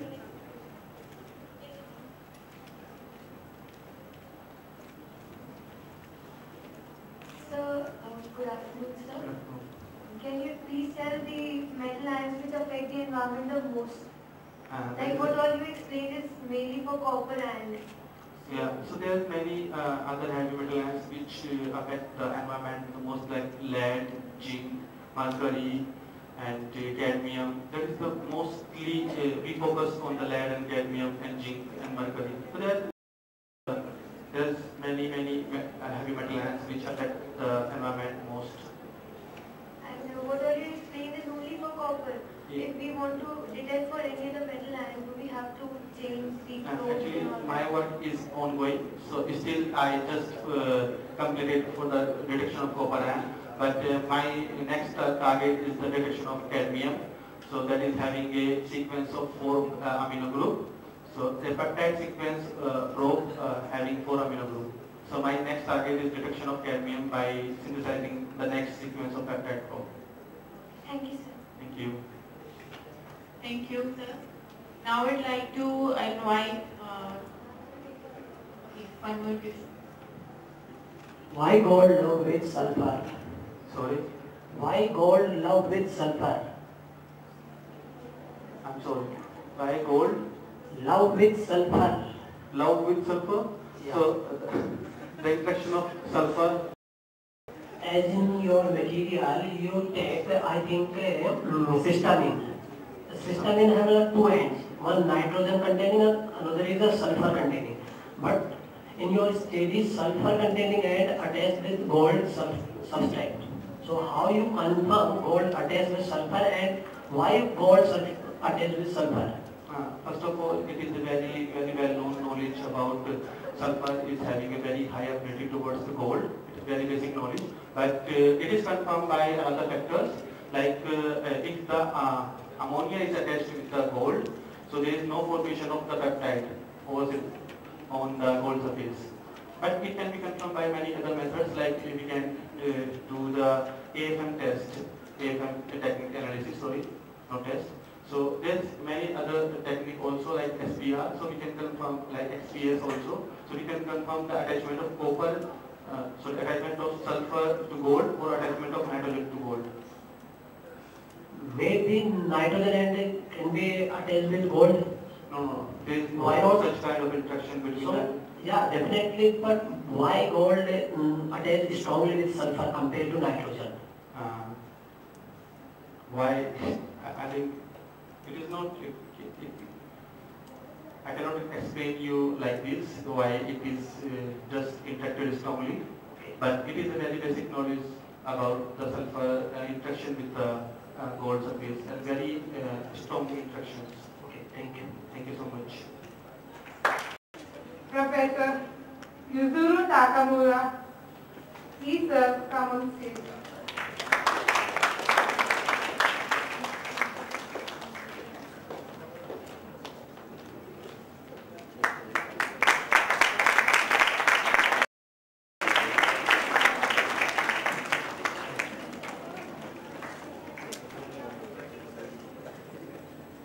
Next, I would like to call upon Dr. Amit Mishra sir on stage.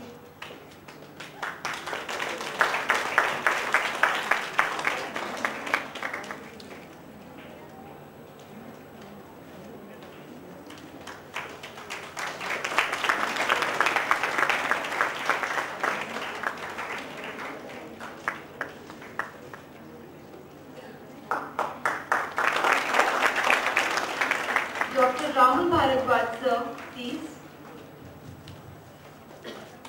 Please give a huge round of applause, sir.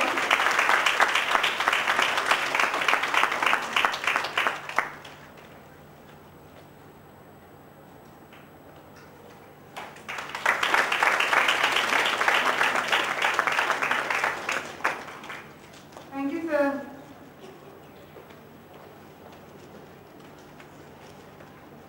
Thank you, ma'am. Now it's the time for the oral presentation. I would like to invite a young researcher, Mr. Ko Sugahara, for his presentation.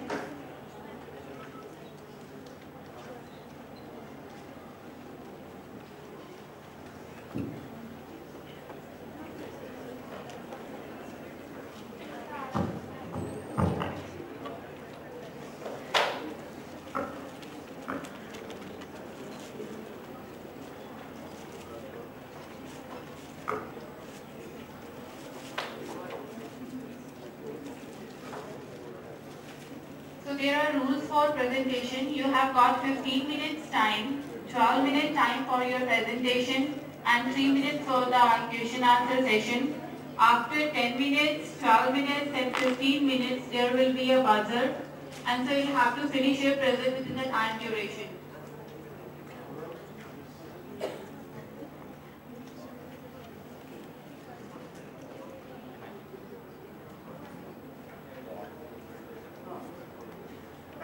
Thanks for introducing me.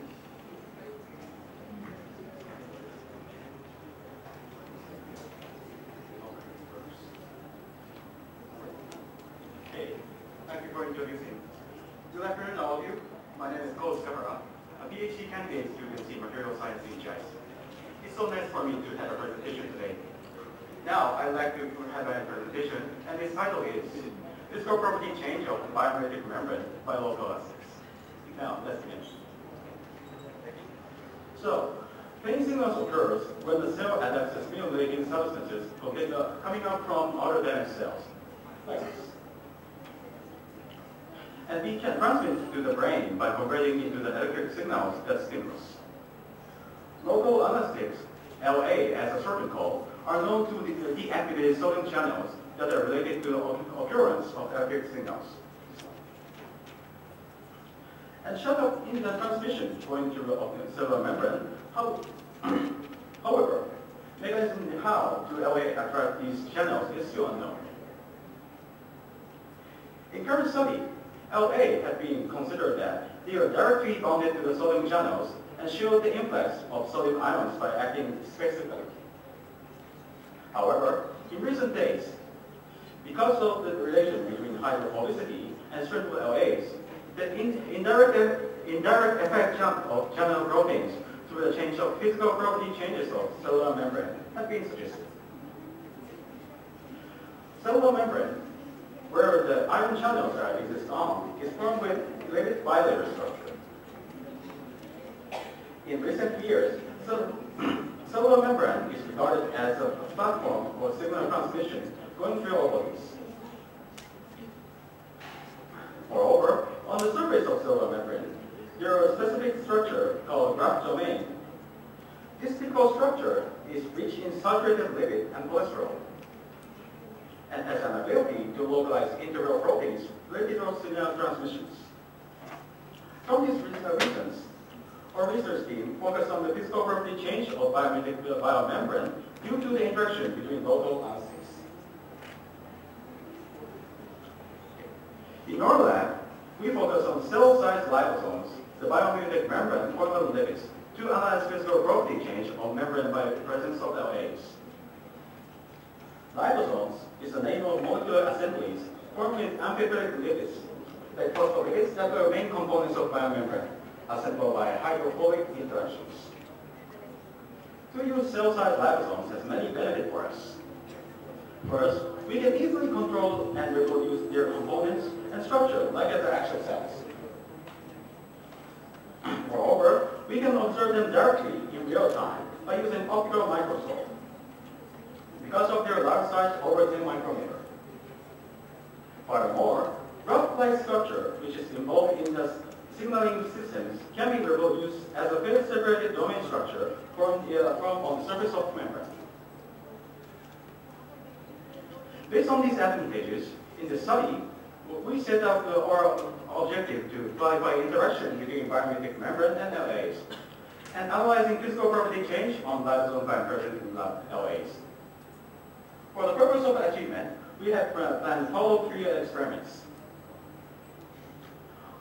For first, we inspect and phospholipid membrane. Second, we check for the effect of LAs on fluidity of membrane. For last, we look for change of place separation of liposomes to discuss the effect of LAs on membrane wrap formations. I will explain in detail about them later, so let me move on next. So let me introduce about material cycles. For context of biomimetic membrane, we use unsaturated phospholipid DOPC, saturated phospholipid DDPC, and cholesterol. For fluorescent dyeing, we use Loudon to analyze membrane fluidity in second experiments. And for a third experiment, we use rhodamine DHPE to observe membrane phase separations.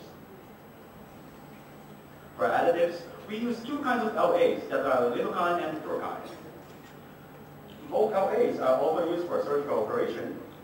Tetrocaine has stronger potential and toxicity than lidocaine, and also more hydrophobic. So we thought that they are suitable to discuss relation between membrane interaction and clinical potency of LAs. Here I show you how we form liposomes for our experiments.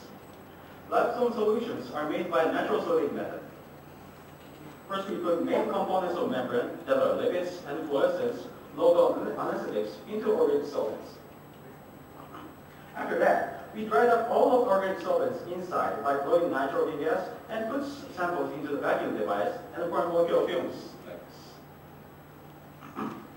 Finally, we added pure water, that's called BDQ water, into this tube and formed liposome inside. We took them 5 microliter to slide pass and used them for a sample. From here, I'd like to explain detail and examine experiments about their results. For the first step, we start to inspect the interaction between phosphorylated liposomes and LAs. According to past research, addition of cholesterol into components of membrane change thermal responses of DOPC liposomes. By checking membrane fluctuation induced by temperature changes, we inspect the interaction between phosphorylated liposomes and LAs. Here I show you results. Thermal responses of liposomes containing the LAs become higher depends on the alteration of their components linked to LAs. From these results, we can say that LA could interact with phosphorylated liposomes. Moreover, stronger anesthetics, tetracycline containing liposomes show a higher thermal responsiveness rather than weaker medicine lidocaine. As I show you, alteration of membrane components related to LAs make membrane more sensitive against temperature changes. According to past data, cholesterol also makes liposome more sensitive against temperature changes. Cholesterol is a familiar molecule that would make DOPC membrane fluidity lower. So we thought that presence of LA also changes membrane fluidity. Therefore, we start to analyze the effect of LA, presence of membrane fluidity. By using laser confocal microscope, we start to analyze membrane fluidity by using special fluorescence Laudem. By the fluidization of membrane, fluorescence spectrum of Laudem will shift from shorter blue to longer green patches. Utilizing this property, measure the fluorescence intensity of both wavelength regions. And the equation on here.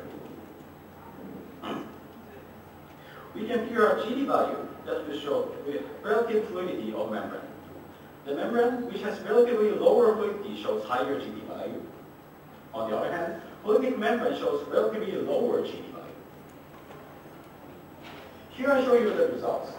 Results on the left side show that responses of LA made higher GD values of DOPC membrane depends on their concentrations. Moreover, we also analyze in case of DOPC cholesterol mixed membrane. According to the result on the right side, we can say that LA also makes DOPC cholesterol mixed membrane less fluid, but its effect seems less compared with case of DOPC membrane. These results prove that alteration of LA on membrane components make DOPC containing membrane less fluidic. Finally, we analyze the effect of LA molecules on phase separation on membrane surface. By using fluorescence rhodamine DHPE that was mainly localized into liquid-like regions rich with DOPC on membrane, we can observe many types of phase separation on surface of liposomes. Depends on their components. We analyze the effect of LA molecules on phase separation on membrane surface. First, we start analyzing the effect of LAs on binary systems. According to the results, presence of LA gives less effect on phase separation on DOPC-DPPC membrane. Next, we also had a look for effect of LA on ternary systems, including cholesterol. According to the results, it depends on concentration ratio of liposomes that have no domain was increased, like this. Rough domain on actual cells should be formed with enclosed components, including cholesterol. These results indicated the effect of LA on membrane graft formation in relation between signal transitions of membrane. So let me move on to discussion part. According to the study from Bozeman, they mentioned that when LA molecule interact with phospholipid membrane, they come in closer to the hydrophilic head group lesions and mainly interact with them. This fact indicated that through the interaction between LA and lipid membrane, there are a strong contribution of hydrophilic interaction between LAs and lipid head groups to the hydrochemicals. We thought that increase in the contribution of the interaction through hydrogen membrane sensitive against temperature change increasement.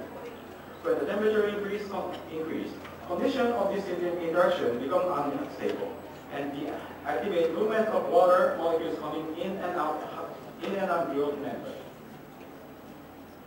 This movement of water make expanded extra surface area against volume of membrane and make membrane structure unstable. We thought this is why membrane fluctuating. According to results, we found that LA makes DOPC membrane more sensitive, like as a cholesterol user. So, so we thought that LA, so we thought that LA makes increase in the contribution of hydrophilic interaction like cholesterol. From the results, Lauda experiments, we also found that LA makes DOPC containing membrane less fluid.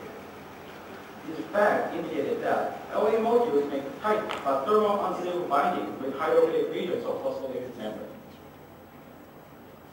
For next, I'd like to discuss about the effect of LAs on membrane phase separations. Presence of LA gives less effect on phase separation on binary components liposomes. Conditions of phase separation on the membrane surface are known to be determined by line energy exists on between each different molecule's regions. Large from fluidity gaps of each. According to the results of Lauda experiments, alteration of LA molecules on membrane components make DOPC containing membrane less fluid, but no effect on DDPC containing membrane. Effect of LA made DOPC regions stiffer and make fluidity gaps slightly smaller, but it is not enough to make each molecule regions mixable. Therefore, there are not so much difference between them. On the other hand, case of ternary system, including cholesterol in membrane components, we observe disappearance of the domain structure by alteration of LA. The effect of this effect should be derived from both cholesterol and LA interaction with different molecular regions. Cholesterol are known to be localized mainly DDPC-rich regions and make them more fluidic. From the results of Lauda experiments, LA made DOPC membrane more stiffer. We can consider that these molecular interactions made fluidity gaps between DOPC and DDPC regions smaller and made the conditions more mixable.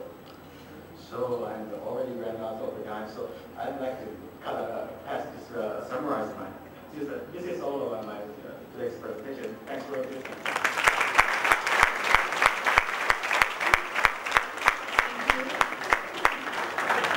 Now, any queries?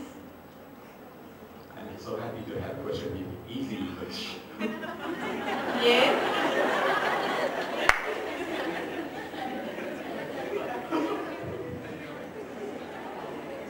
I'd like to request our respected jury members if they ask any queries from.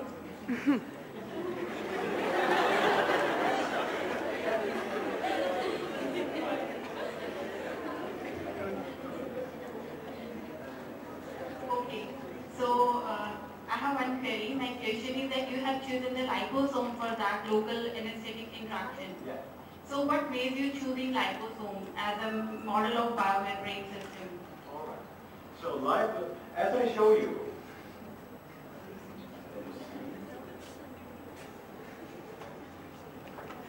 so liposomes is formed with mainly with lipids, and we can make them and control their components with by using some kinds of lipids containing or actual cells.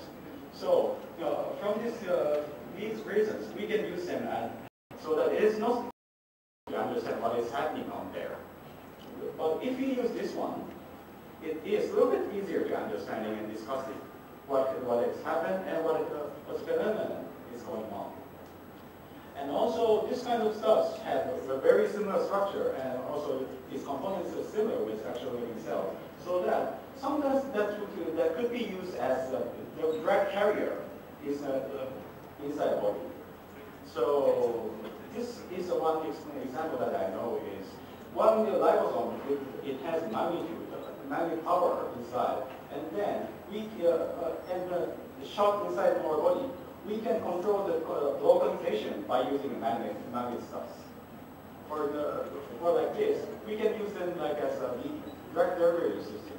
We call as a BDS in short. Thank you. Yeah, of course. So, I would like to hand over the mic to our anchors.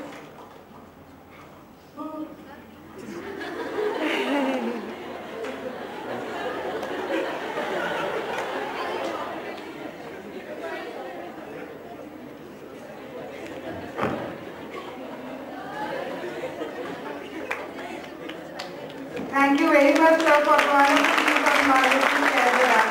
Thank you. Students with odd batch numbers are requested to proceed for poster presentations. And now let us break for the tea and come back by 4:30 sharp. Thank you to everyone.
आपसे बोलोगे ना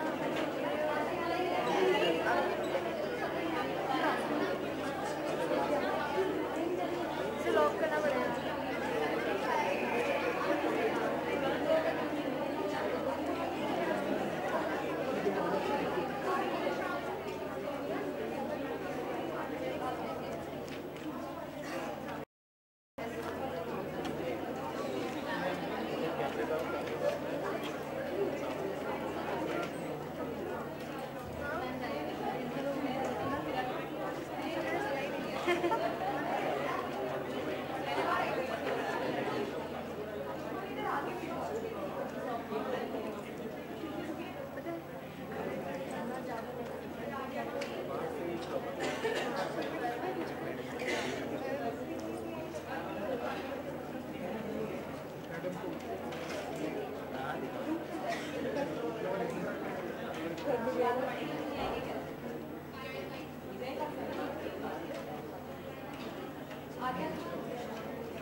We welcome you all once again in BICON 2014. So hope all of you have refreshed your mind for the last technical session. The topic is structural characterization of smart materials. The microstructure study covers activities in the field of microsystem, that is thin films and interfaces, new smart materials such as nanocomposites. Microstructural characterization is applied in the field of solid-state physics, material science, life science, and particularly in microsystems. It is carried out by different available techniques such as scanning probe microscopy and electron microscopy. So, now let's start the session by inviting our chair for third technical session, Dr. B.N. Chaudhary, sir. I request sir to please come and take the chair. I also invite our speakers, Professor Masahiko Tomidori, sir, and Professor Davinder Kaur, ma'am, to please take their chair and start the session.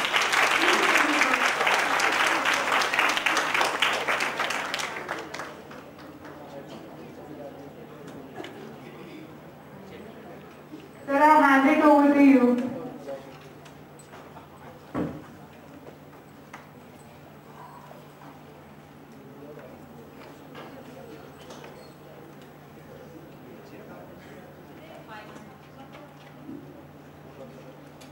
Good afternoon, everybody. First of all, I thank to the Girls College Management for giving the opportunity to me as chairperson for this session. In this session, there will be 5 oral presentations. There is 2 invited talks of 30 minutes each. Out of 30 minutes, there will be 25 minutes for presentation and 5 minutes for discussion. There is another, I think, 3 young researcher oral presentation of 15 minutes each. Out of 15 minutes, there will be 12 minutes for presentation and 3 minutes for the discussion. First presentation is by Professor Masahiko Tomidori, who is a professor in Japan, Advanced Institute of Science and Technology, Japan. His research interest is in nanoscience, surface science, and nanotechnology. I invite Professor Masahiko Tomidori to present on his topic.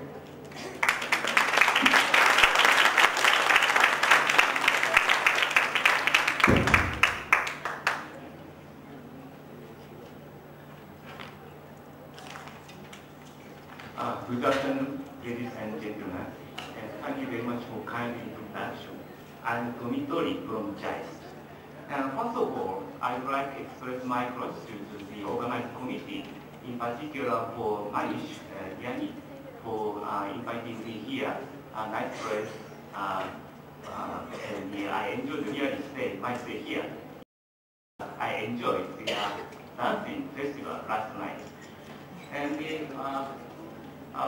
today, in my talk, I would like to introduce our research activities.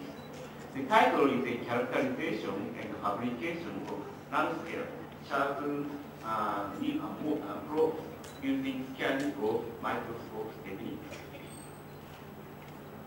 And this is the outline of my talk. And first, I would like to introduce the principle of scanning probe microscope. And the scanning probe microscope may be the representative name of the scanning handling microscope and atomic force microscope. And I would like to show you the several examples which we took. And secondly, atomically sharpened probe, we sometimes call this one tip. And the characterization and fabrication is very important. We regard this tip as a functionalized nanostructural materials. Using this nanomaterial, we can see the individual atoms at surfaces. And lastly, I'd like to introduce the ISPM combined instrument. I'd like to show the very powerful capability of this combined instrument. First, I'd like to explain the principle of scanning handling microscope.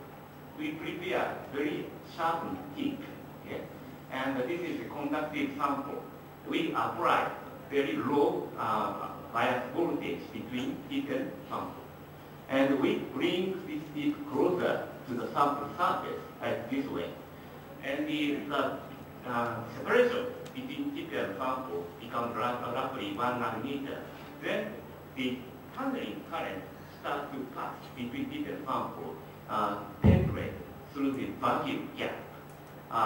This tip doesn't touch here, but the current passes. And the current is measured to the separation between tip and sample. If the tip is far away, the current is so small or almost nothing. But if it gets closer, and finally touch, the current increases. So precisely measure the current, we can know the separation between tip and sample. Next, we move this tip over the sample surface while keeping the handling current constant, which means the separation between is kept constant. And if the tip cross over this step area, so the gap between tip and sample will become larger. So then we get closer forward, okay, and continue this scanning.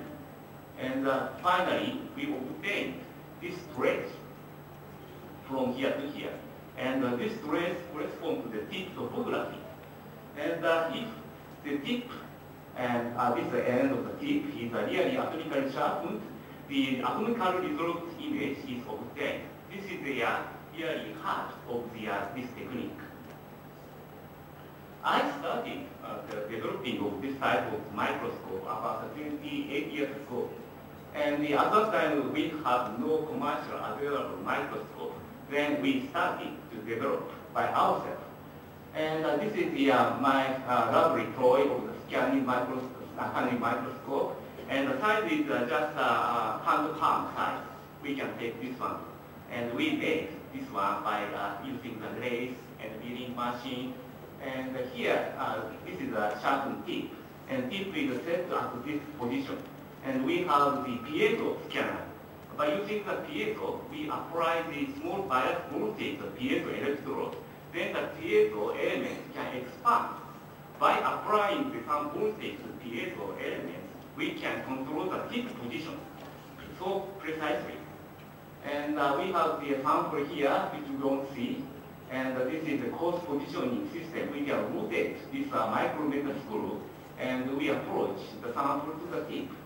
And this one is one, but this STM's head is located in the ultra high vacuum chamber. This chamber is really expensive. We need this type of ultra high vacuum chamber to keep the sample clean. And using this laboratory, we observed the atoms. And you can see the wide protrusions. This individual protrusion corresponds to the individual silicon atoms on the surface of one crystal plane. And using the same data, you can see the line profiles. Original scan may be similar to this one. We scan using the atomical sharpened tip. And you can see the some protrusion. Using the same data, we can convert from this data to this grayscale data. And then you can see some periodic structures. And in this method, we can obtain the three-dimensional data to present the topography. Using the thermal imaging software, we can reconstruct the three-dimensional topography. And you can see this bright protrusion corresponding to the individual atoms. And this corresponds to step height. And this type of the atomic structure is explained using the this model. This model was proposed using the transmission electron diffraction method. Anyway, you can see some yellow for the slide is also clear. But on this unit cell, we have 12 silicon atoms. So this here, you can see the some parallelograms. This is unit cell. In this cell, we have the 12 atoms. And if we expand the scanning area, we can see the individual atoms. Sometimes we have the surface defect. One atom missing, and sometimes the conductance absorbed on the surface. And also we can see the step lines and the step bunch lines also observed. And more expanding scanning area, we can see the step lines on this surface. And this method is possible to see the crystal growth. We deposit germanium on silicon. And this is the original unit cell of silicon, but they are very small amount of germanium were deposited on this surface. So you can see the some circular bright area. This one corresponds to the germanium clusters grown on this surface. Next, this is also silicon, but they are different crystal planes. Could you turn off the silicon? I need the more darker.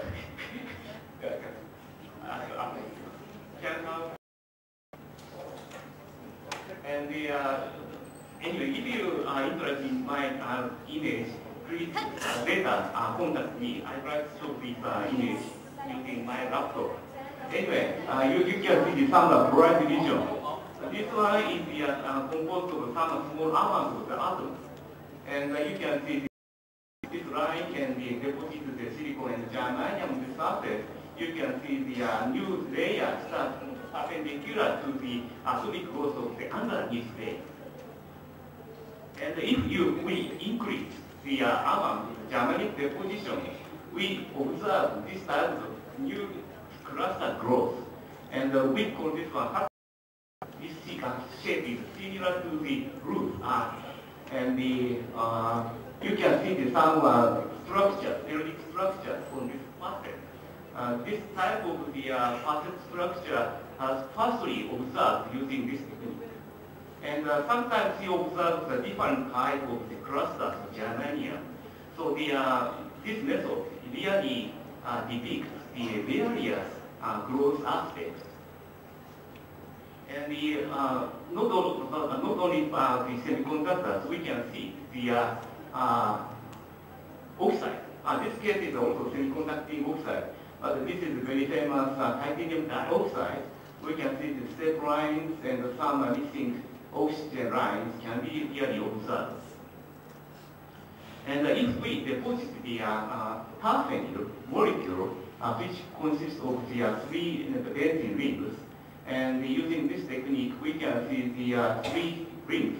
These 3 rings correspond to individual benzene rings. And also, we observe the DNA molecule on the HOPG graphite surface. And I hope you can see some, I can say, double helix similar structures, right?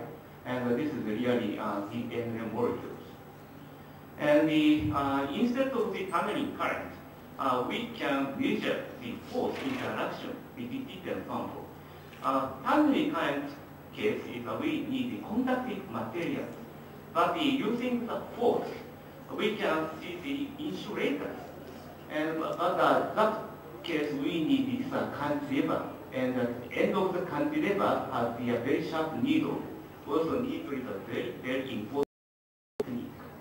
And using this cantilever, of course, we bring this cantilever to closer to the sample, and some force working between different samples.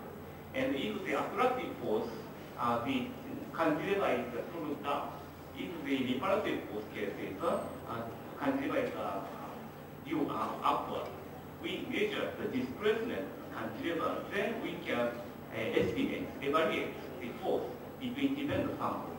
In this case, we keep the force constant, then scan over the silicon surface. And also, we observe this type of the silicon structure. And expanding the this is the silicon surface. You can see the grown irons and this step line is extended, something like the peninsula, and this is the grown new layer. I just shown the very nice result using this technique. However, it has some problems. That is a tip shape. If the sample has a so sharp corner, and we scan using this type of the tip, and we get closer this sharper end corner, And maybe this is why we observe the very nice atomic image. That case, the only one protrusion exists over the tip. This is the heart of this technique. So then maybe you know the tip in this technique. So we developed several methods. And this is the for atomic force microscope cantilever, and this is the silicon. And here, this is the cantilever I explained. And at the end, we have the sharpened tip. And to make this tip end sharper, we tried this method. This experiment was done in the lateral high vacuum chamber. And once the tip and the sample, both are silicon, are cleaned in the UHV chamber, and we heat the silicon around the 600 degrees C. And the silicon tip is get closer, and gently touch the tip end sample. And the sample surface is melt at this temperature. And after that, we slowly pull up the tip and making a bridge. And finally, this bridge is broken, and we make the silicon pillars. And this microscope image before this procedure, and this is after this procedure. You can clearly see some silicon pillar is grown. Using this technique, we can mechanically change the tip structures. We can make the nanostructure grown can be done using this technique. And using this technique, we observe the surface. Of course, we observe the atom resolved image for many. And we won't see the situation between tip and sample directly using the scanning electron microscope. And then we started to develop the new combined instruments. We have many cutting-edge instruments. One of them is this one. We have the high-resolution scanning electron microscope. The ultimate spatial resolution is 0.5 nanometer for and electron beam is coming from the top. And we developed this part as a scanning probe microscope. And this is tip and this is sample. And the electron beam hit around this area. We can see directly the tip and the sample simultaneously. However, this is the photo of our instruments.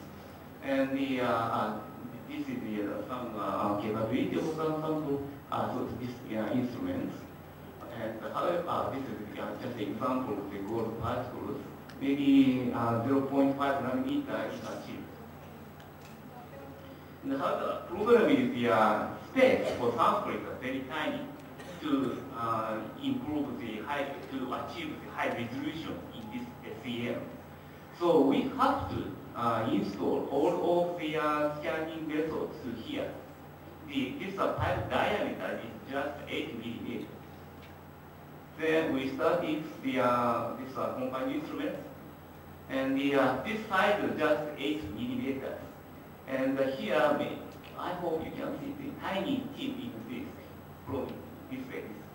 And this is the sample. And this is the piezo I explained. Using this piezo, we can change the tip position with respect to the sample. And this is one example. We can see the tip and the sample. And this is the cantilever end. And sometimes we distribute the particles and try to see using this tip end. Something like this way. We can make a touching and we can measure the current through this particle. We can squeeze this particle using mechanical methods. And for example, we put this palladium particle here, and this is the platinum iridium tip is used. And I hope you can see. This is just the demonstration.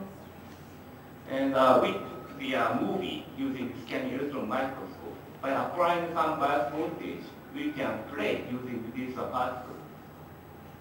we can shake and apply, while applying some voltage and get closer. And this, we can pick up this particle, but sometimes it goes. And in this world, the electrostatic forces are dominant. Gravitational forces, nothing. So this is not dropping, but maybe some release layer forces are exerted electrostatically. And this is the example of squeezing of the palladium particles. And the next example is we installed a very tiny tungsten filament heater, and this is it. And we charge the germanium powder and melt using this heater. By passing the current into this tungsten filament, we can raise the temperature around 1,000 degrees C. Germanium particle is melted. And this is the tungsten filament, and this is the movie of melting the germanium particle. And we raising the temperature, and this is the melt. At high temperature, the thermal electron emission is increased. So then this particle looks brighter than before. And next, we approach the germanium decorated tip into this heated tungsten wire. And this is, looks dirty, but this is the germanium decorated tip. And this is the tungsten heater. This is also movie. And heater temperature is around 1,400 degrees C.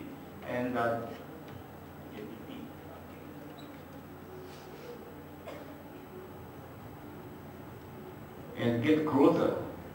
And when the tip and touch, instantly the germanium melts and expands and making the bridge between tip and sample.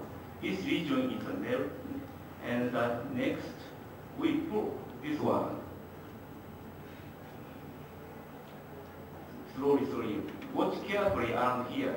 This smooth area is melting germanium. And see this boundary. Crystal growth occurs, something like this way. And we can see some protrusion of the germanium.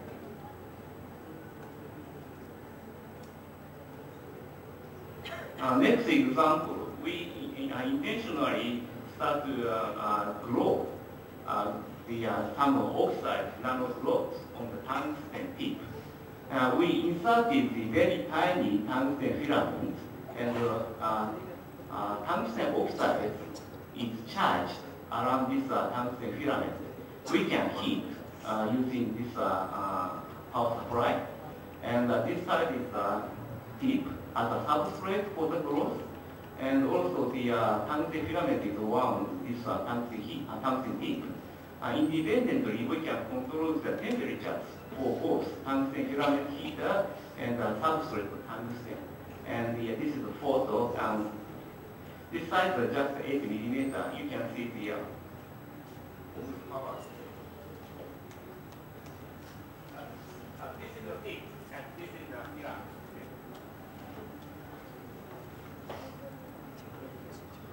And using this setup, we succeeded to grow this type of the tungsten oxide. Tungsten oxide is a conductive material, and it's easy to grow this type of the elongated shape. So we want to use this one as a tip, but in the future. But it's really this growth is the temperature dependent. And we change the substrate temperature from the left-hand side. This is the 600, and 750, and the 950, and 1,000 degrees C. Well, at the temperature of the 100 degrees C, there are no growth of the tungsten wire growth. And this is the movie of the growth. See, carefully see the tungsten rod is elongated. We supplement the tungsten oxide from the left-hand side.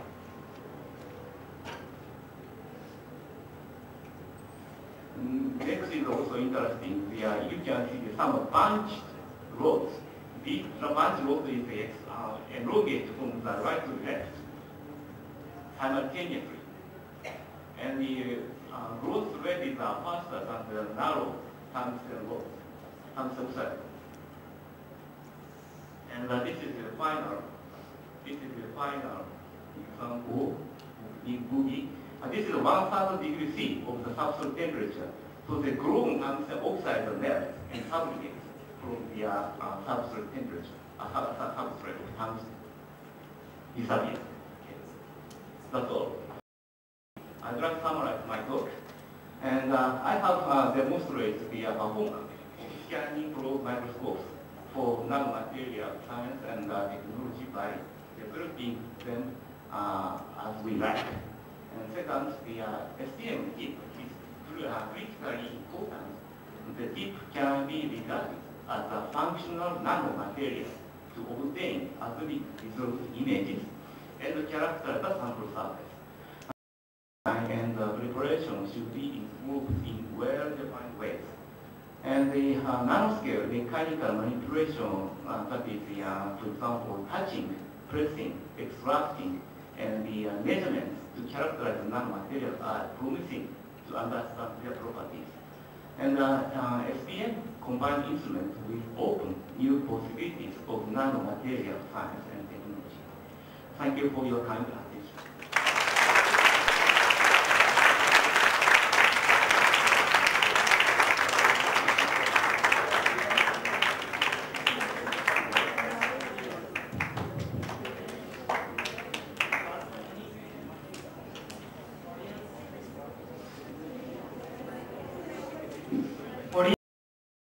Any question related to SPM, scanning from microscope, SEM, scanning electron microscope.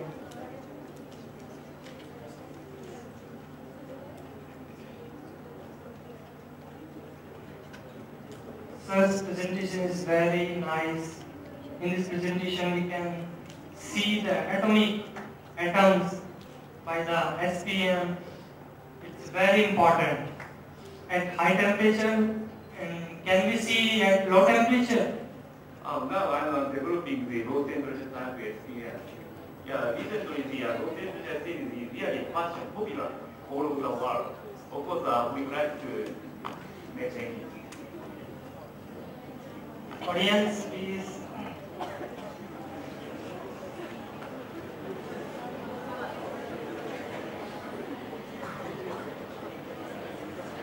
Thank you for presentation. My question is generally. So now SPM technology is spreading the application area. And my question is, how do you think there is any possibility for the SPM to detect the composition of the atom species? Yeah, it's a very nice question. We are thinking the method to distinguish the atomic elements. And of course, several methods have been proposed and carried out. One very simple way is using the friction by getting the closer and almost touching and shaking laterally to the sample surface to measure the friction. Friction depends on the elemental composition, right? The smooth surface and the hard thickness area and the low friction area can be distinguished. But that is not the mass analysis. We need a new principle to carry out what we want to do. So it's a future program still remains.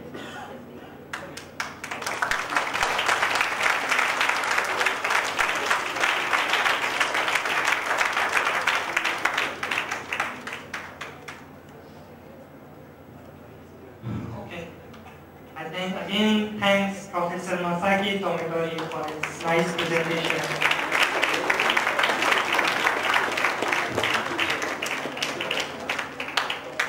The next invited talk by Professor Devendra Ko, who is Professor in Department of Physics and Center for Nanotechnology, IIT Roorkee. Her topic is nanomaterials, opportunity in nanostructures for them.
Yes, good evening everybody.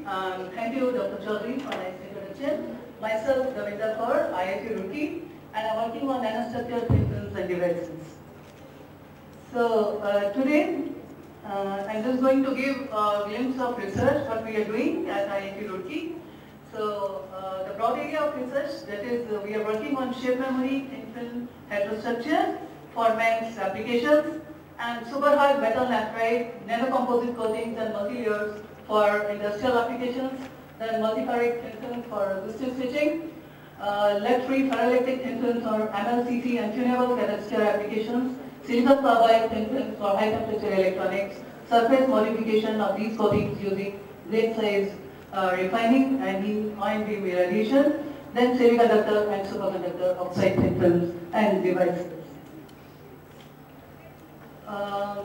These are the major research projects which we have taken as a PI at IITR. Total grant received till today is rupees 658 lakhs. Out of these, the two research projects, one is on synthesis and characterization of functional nanostructures for MEMS and optoelectronics funded by MIT India, and functional nanocomposite funded by DST. They were under nanotechnology initiative grant of Government of India. Then this is our research group. I have supervised film students in progress 9, MTech 23 and 2 in progress, then MSc. Research publications of the total group is 110 till today, and in international conferences 57, invited talks 23. This is our functional nanomaterials research laboratory at IIT Roorkee. This lab consists of various synthesis and characterization facilities. So one of them is DC and RF magnetron sputtering system for deposition of thin films. With this system, the focus of this is, the main thing about this system is that we have procured all the items from various places, like the power supplies and the vacuum pumps from Piper, and the vacuum chamber from some other place, and then my students and myself, we have built up the system in our laboratory. And the system is capable of depositing the metal, nitride, oxides and carbide films. We can deposit the simple films, we can deposit heterostructures and multi-layers. Then we also have pulse laser deposition system, which is based on krypton fluoride excimer laser. And this is a dual chamber system mainly used for deposition of oxide thin film. Then we can also synthesize the nanoparticles by using sputtering technique.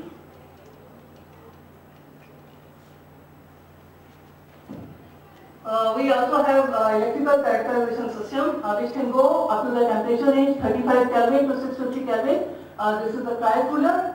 and we can measure all the IV, CV and RT measurements with it. Then we also have dielectric and ferroelectric setup. The other main instrument in the lab is corrosion-free vibrating sample magnetometer with a superconducting magnet which can go up to the magnetic field of ±5 Tesla in the temperature range 5 Kelvin to 1000 Kelvin. And it is, in the system, there are two compressors, helium compressors, which are from Sumitomo, Japan. And they are working very well since the last 5 years. So then we also have nano indentor with a workspace. We can go up to the temperature of 500 degrees centigrade. We can measure all the mechanical properties with this system, mechanical hardness, Young's modulus, scratch resistance, fatigue, and all other mechanical properties at nanoscale with nano indentor. Then this is a AFM photograph of the nano indent tip which has been used.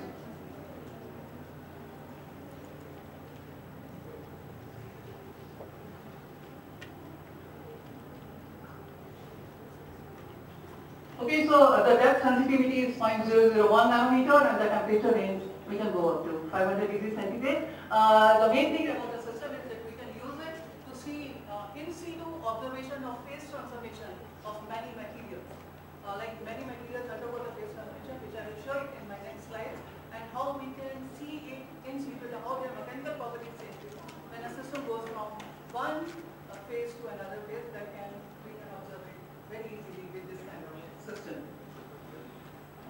Then at the center we also have all these kind of facilities, like all type of XRDs, glancing angle XRDs, thin film XRDs. Center present in our IIT Roorkee, and we have EPMA, SPM, FESM, TEM, ICP-MS, and all other things. So I invite all of the students, whosoever they are working in the material characterization system, if they want to use the facilities of my laboratory, they are welcome at any time. And if they would like to use the institute facilities, then there are bare minimum charges. They can just fill the form and contact me or anyone or the contact person at the IIT, and they can make use of it. So we would be happy to welcome the Vianney students, whosoever they are doing the PhD or research.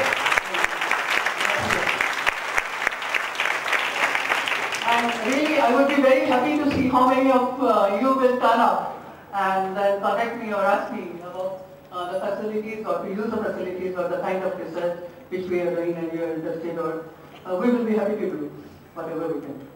So, my main area is nanostructure thin films. So, what is, first of all, why thin films? Because since morning you have heard many talks, but what is thin films and why thin films? Why thin films? Because size matters, length and the time scale, they determine the physics of the system. What does it mean? It means that when we have a three-dimensional work system, the electron can move. Basically, this is the movement of the electron. Electron can move in any direction, or because all the directions are in micron scale or they are in millimeter scale. But when you make one dimension smaller than the other two dimensions, like we have a case of two-dimensional film, then this is the case. And here the electron motion or electron is now confined in one direction and can move freely in the two directions. So when the electron is now confined in one direction and cannot move, the density of states varies differently as compared to the three-dimensional structure. Then again we have an electron which is now can move only in one direction and its motion is restricted in two directions. So that is the case of one-dimensional wire. I mean here electron can move freely only in one direction and it cannot move freely in the other two directions because the dimensions of the two directions are very small for electron motion. So then we can have a zero-dimensional quantum dot in which electron motion is restricted in all the three dimensions. So that is what we say these are no-dimensional systems.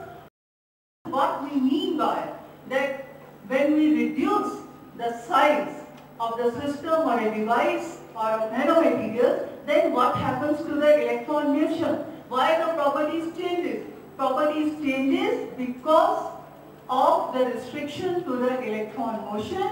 The density of states vary very differently as compared to the bulk form. I hope it's clear. If not, then I will explain it later on. And then, the next thing is, when can the films be considered thin? We talk about many, because all the thin films are used in integrated circuit chips. So, okay, when a film is said to be thin, thin with respect to what? When you can say that this film is thin, this is thick, this is not thin. This is different for different types of material. I mean, like if it should be thin with respect to characteristic length scale. What is that characteristic length scale? For example, in the case of a superconductor, we have a coherence length. What is coherence length? It is the distance between the two electrons in a Cooper pair. So, if the thickness of the film is of the dimension of coherence length, then the film is said to be thin, a superconducting film. Similarly, we have optical thin films, and optical thin films are said to be thin when the dimension or the thickness. What is thickness? Thickness is this B parameter, is the thickness. When this is less than lambda by 4, then the optical film is said to be thin. Then in the case of a magnetic thin film, when the magnetic thin film can be said to be thin? Because this is very interesting, because based on this knowledge, the people have discovered a very important phenomena that is known as joint magnetoresistance, that is DMR. Earlier we used to store the data in a floppy disk, and we are able to store a very limited data. But nowadays we can have pen drives and many other things where we can store a large amount of data that has been made possible only through the discovery of DMR. And so that is the fact that if you make the film thickness small, how small? How small means if whether this, basically it consists of 3 layers. One is ferromagnetic, then the middle layer is non-magnetic, third layer is again ferromagnetic. In the ferromagnetic case, the spins are aligned in one direction, direction of the field. And in the antiferromagnetic, the spins are aligned like this. So, if the thickness of the spacer is 8 monolayer, then we have ferromagnetic coupling. And if the thickness of the monomer is 10 monolayer, then we have antiferromagnetic coupling. So, we have a graph like this, depending upon the thickness of the layer, that we call it as the exchange interaction. Basically, 8 monolayer is very small thickness, and that is the criteria which we use it for DMR films, for iron, chromium, and iron is an example. So now, I hope you understand why the thickness of the film is an important criteria in saying that now it is thin or it is not thin.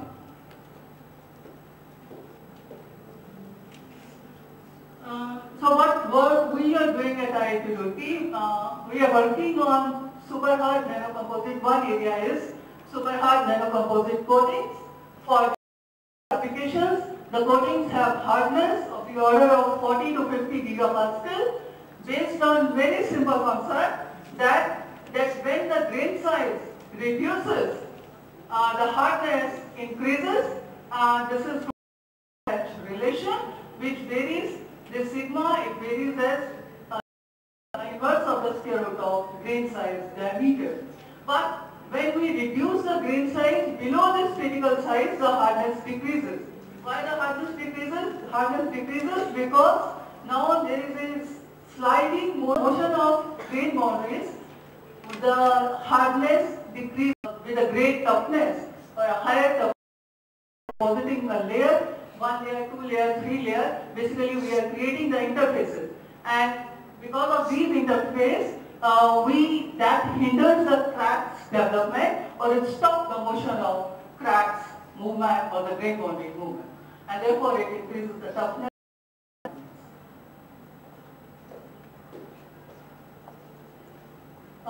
So this is some of our work on titanium silicon nitride image.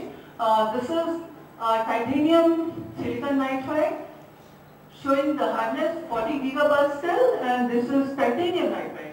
So you see, even the grain structure is so different.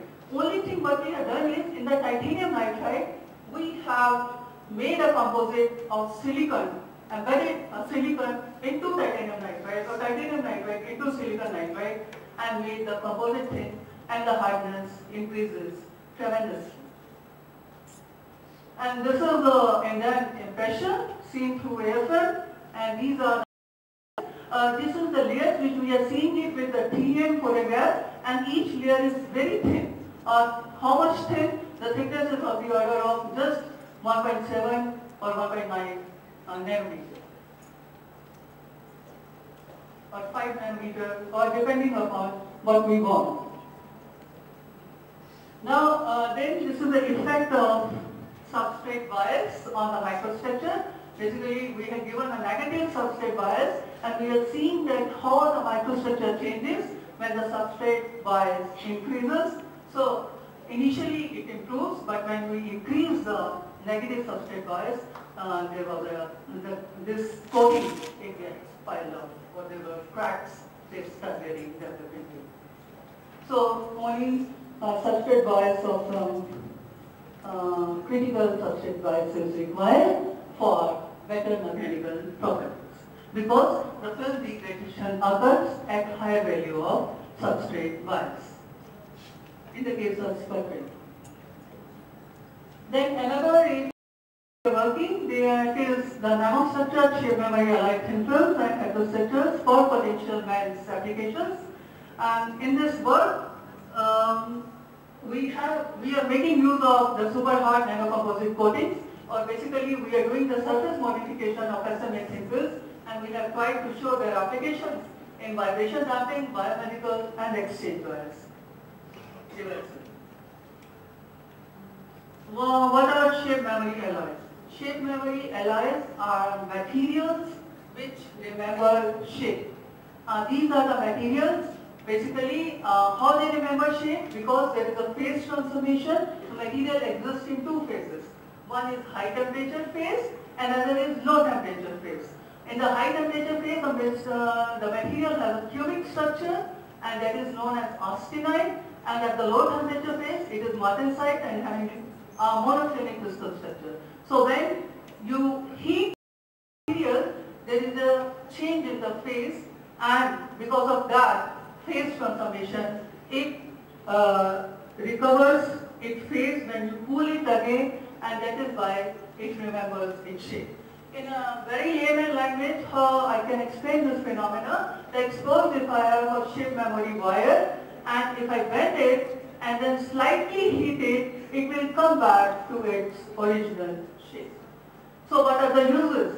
So there are two important properties of these shape memory alloys. One is the shape memory effect, another is they are super elastic.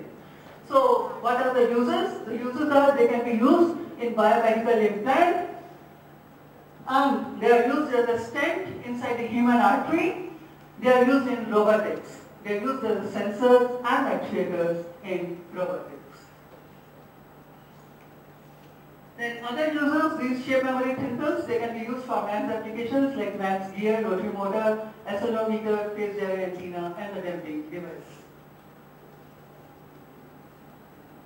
So the work which we are carrying out at IIT Roorkee in our lab is we are basically synthesizing these SMA thin films using magnetron sputtering. The films are of so high quality that we are even able to see the latest plane imaging with TEM of these thin films. And calculated the distance between the planes, and that exactly matches with the theoretical value of the latest plane distance. So this is for austenite image, this is martensite image, this is the FSM photograph of austenite, this is the FSM photograph of martensite. Then one good work which we have done, that is the in situ AFM testing of phase transformation, in which we have heated the sample from room temperature to 90 degrees centigrade, and recorded the AFM photographs and see that how the AFM structure changes when there is a phase transformation in the material. So that was the first work which was done by us using hot state AFM method. And then this is the shape memory properties, that when we increase the temperature or decrease the temperature, it will come back to its original state. These are the mechanical hardness and the nano indentation experiments. Then we have done the surface modification of these heterostructures. Basically the shape memory material is nickel titanium. We have deposited the titanium nitride, two kinds of titanium nitride, one which is having a 111 preferred orientation, and that was deposited in argon plus nitrogen atmosphere, another which was having 200 orientation, and it was deposited in pure nitrogen atmosphere. So we have compared the properties of all these three heterostructures, and we are even able to preserve this shape memory behavior after depositing the titanium nitride protective coating over SMA tinters, and shown even the enhancement in the hardness value from 8 gigapascal to 12 gigapascal. So apart from it, further we have used this shape memory heterostructure for electrochemical sensing of a dopamine. Dopamine is this is a neurotransmitter. Basically, it is associated with Parkinson's disease, and that is a neurodegenerative disorder of the central nervous system. So these heterostructures act as a very good electrode for electrochemical sensing of dopamine, and we have varied the concentration of dopamine and seen that the current also varies in the similar manner. Then we have measured all the mechanical properties and these corrosion resistance properties of these three structures. The another application of the shape memory thin film, it was a vibration damping device, in which we have the use of this vibration damping device. Basically, it is used in vans and it damps the vibration. What happens in the missiles, when the missile is basically there are many inaccuracies caused by the failure of mans due to the mechanical vibration in the harsh environment. So if we can coat the mans thing with our coatings, then it will damp those vibrations and the accuracy can be improved. So this is having an application in next generation munition army system. So for this work, the three kinds of SMA heterostructures, they were fabricated by magnetron sputting technique on the silicon substrate with PZT, nickel titanium and chromium titanium nitride, and their mechanical properties or vibration damping properties, they were tested in nano indentation. Two kinds of tests they were performed, impact test and the creep test, and the results, these are the parameters which were measured: loss modulus, figure of merit, coefficient of restitution and kinetic energy dissipation.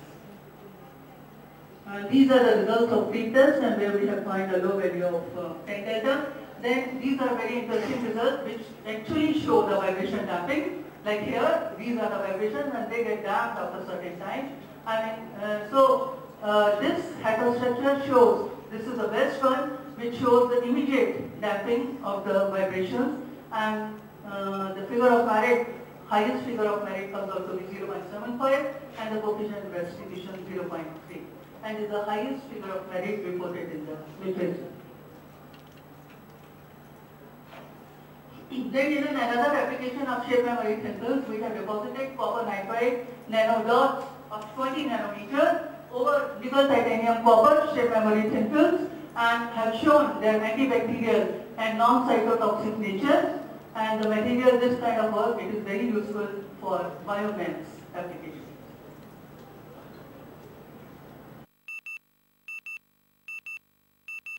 Memory sensors, with the nickel titanium, we have done the post-sputtering with the W and improved, shown at tremendous, remarkable increase in the hardness from 8 gigapascal of nickel titanium to 32 gigapascal of nickel titanium tungsten thin films by making a composite.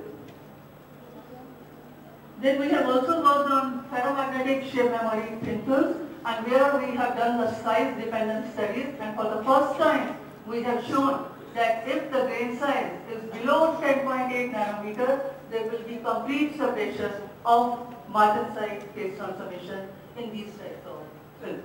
That means if we have to see the phase transformation, the film should have a grain size above 10.8 nanometer, otherwise we will not be able to see this kind of phase transformation in these films. So this is basically showing the phase transformation.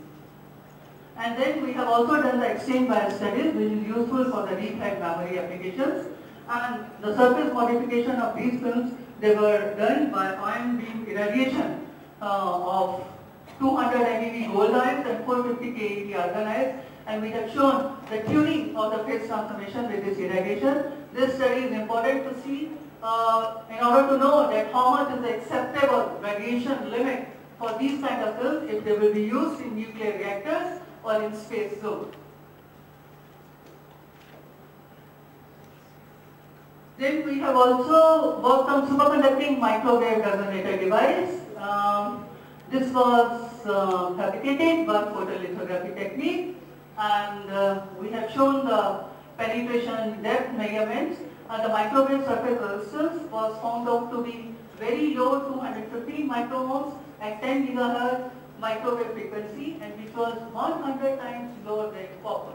So where is the use? Use is that we can use it for higher speed, wider bandwidth, and make them effective for microwave applications. They are basically used in the mobile applications.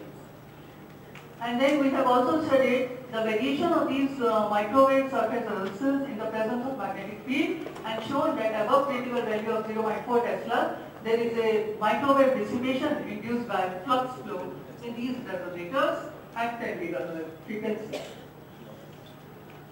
After that, we have also worked on development of superconducting resistant junctions and spade-like geometry made on high temperature superconducting thin films of YBC over bismuth, strontium, calcium, copper oxide. This is a strict kind of geometry made by photolithography technique, and this is a resistant junction. Then we have demonstrated both AC and DC resistant effect experimentally on these resistant junctions. NIT Jaipur, and 4 or 5 of them, and one of them is in Europe with poster, and 4 of them.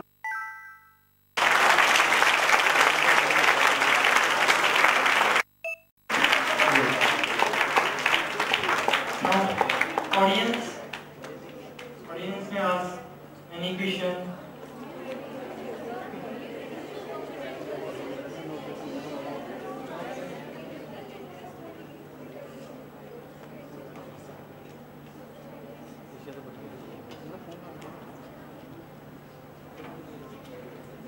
Any question? Okay. So, nice presentation. Again, thank you.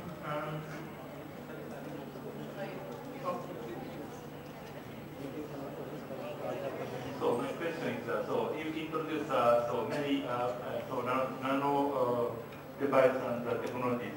Among them, what is the most interesting topic for you?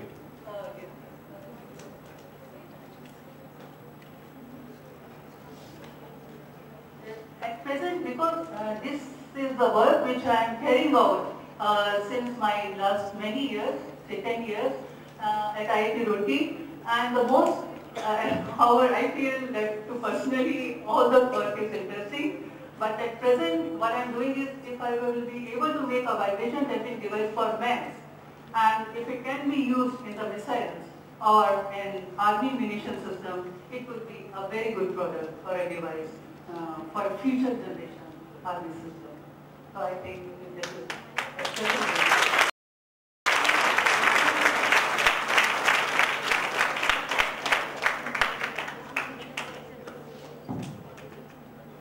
Okay, thank you, ma'am.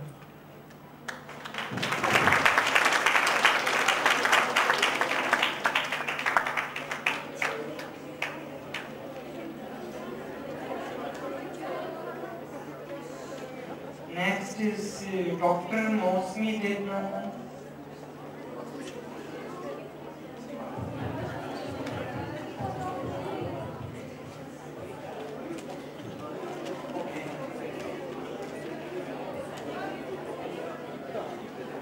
Next, I invite Mr. Takura Ivansky from JES, Japan for his oral presentation.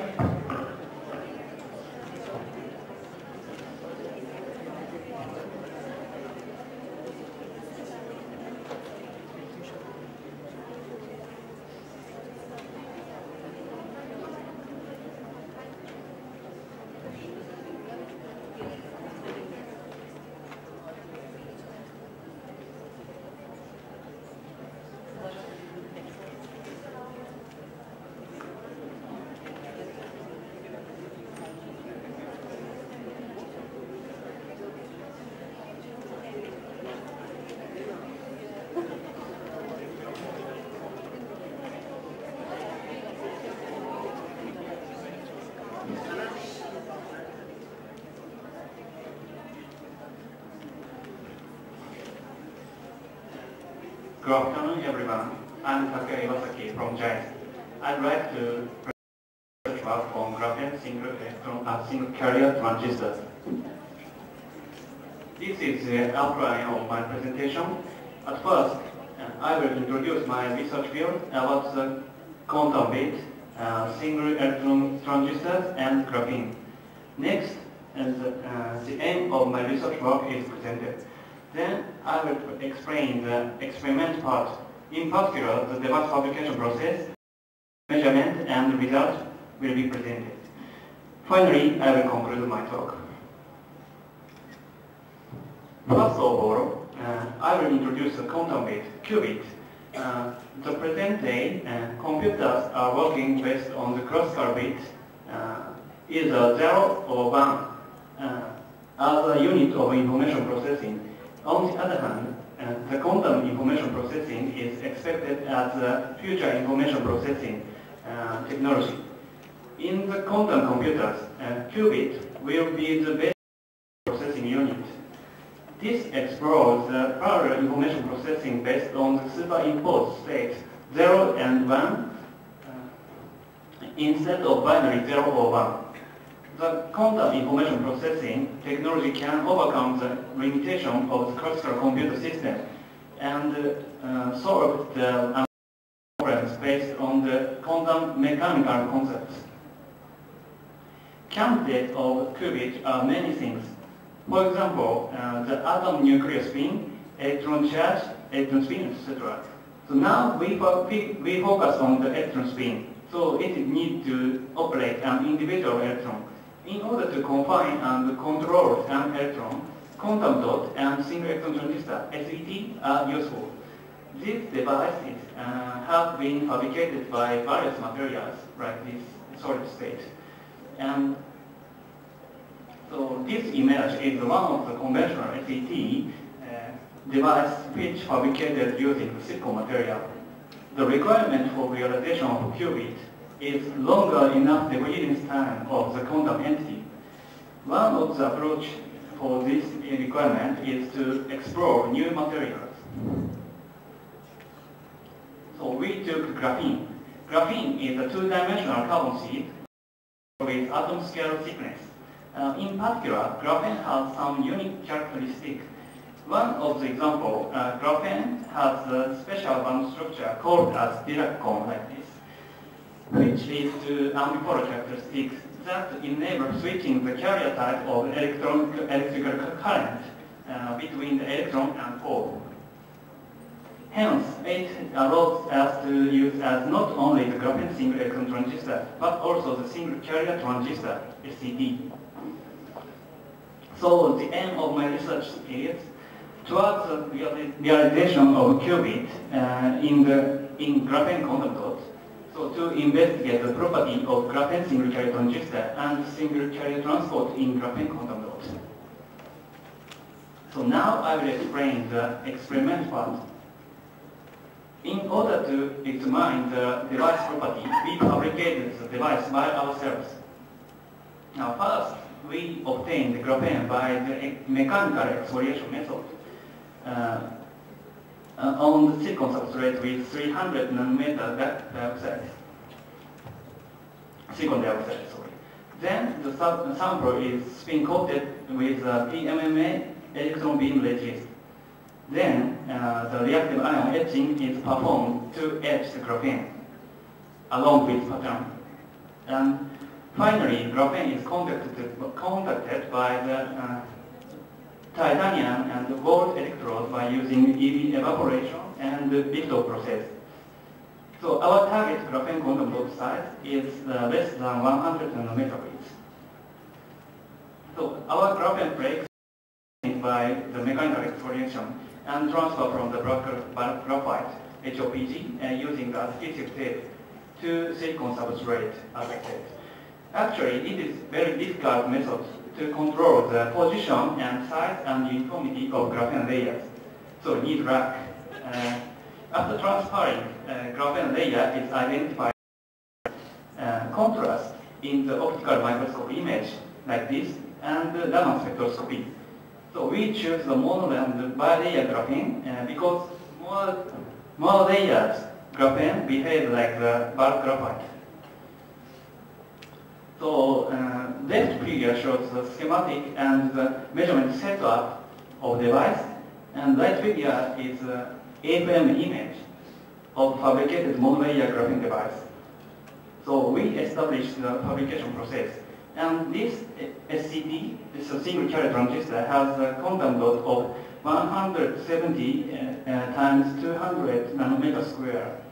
Also, we can fabricate it nanostructure device such size is less than 50 nanometer resolution. So now I will talk about the electrical measurement of device. This measurement equipment. So after fabrication, we measure the electrical characteristics of device. Measurement is conducted at various temperatures from 1.7 Kelvin to 500 Kelvin by using the suitable system. So to investigate the temperature dependence, especially low temperature measurement is very important to observe the quantum transport phenomenon. So we mainly use variable temperature insert for helium cryostat.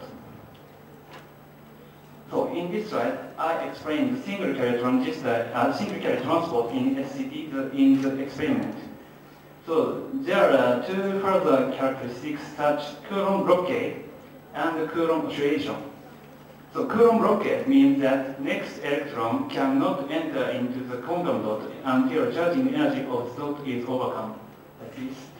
And about Coulomb oscillation, so which means by applying gate voltage VT, the energy level in the quantum dot can be manipulated.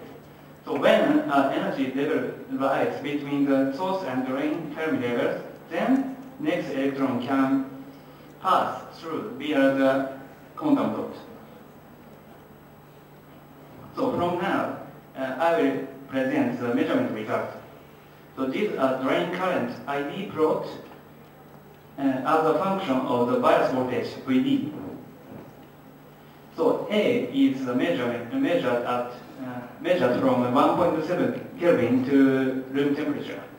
And right figure, so B is a blow up figure of the data measured at 1.7 Kelvin.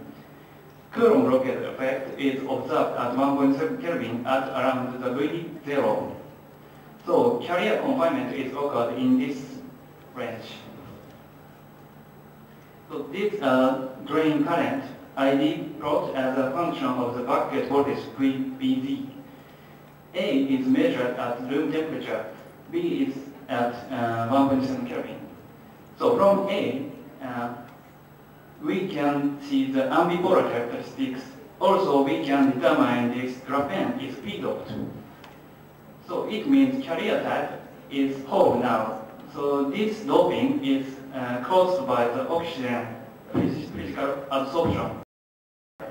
So B exhibits Coulomb oscillation, obviously.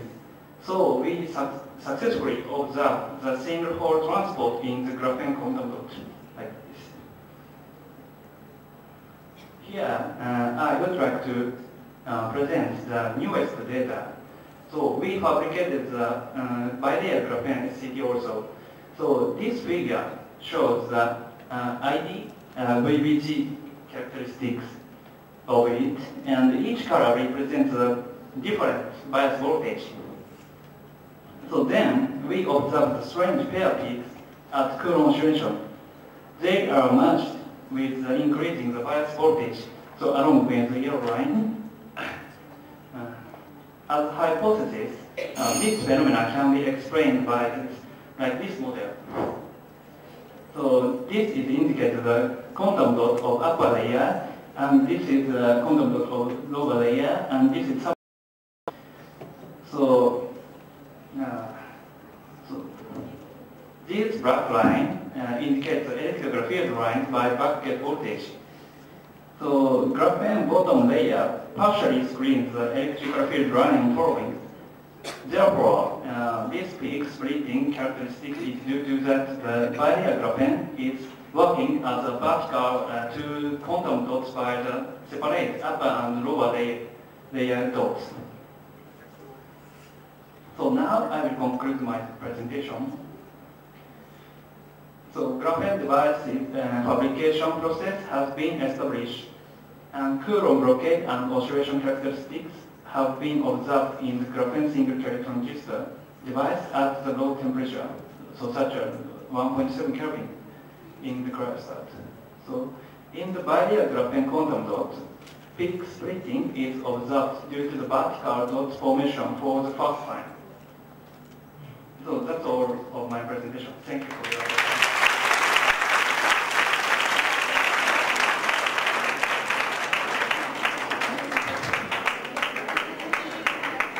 Okay, audience, please ask any question. Especially student, simply you can ask what is the quantum dots.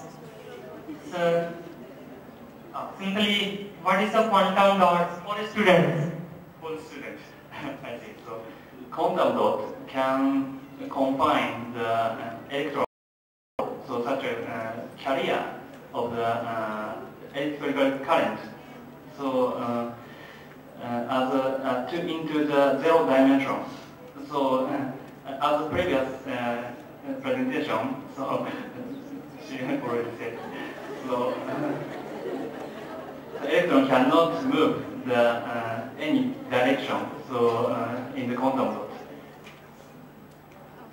So also we need a low temperature, because if temperature is too high, electron or hole must charge carrier has a thermal energy. So after that, carrier can easy to go out from the quantum dot. So we need low temperature also.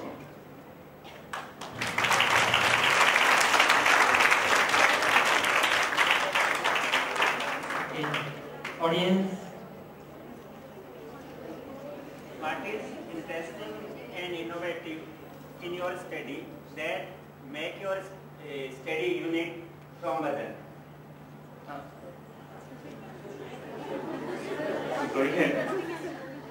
Pardon me. Yes. I want to ask, what is interesting and innovative in your study that make your study unique from other? Okay. So that I interested the physics phenomena in graphene. So because graphene has a so diaphragm, as I said. So it means the carrier, how to say, the carrier type is different from the conventional semiconductor and some metal. So which has a massless, so called as massless Dirac fermion. So I interested in the characteristics of the such a carrier, and also I interested the quantum computation. So by using the electron spin,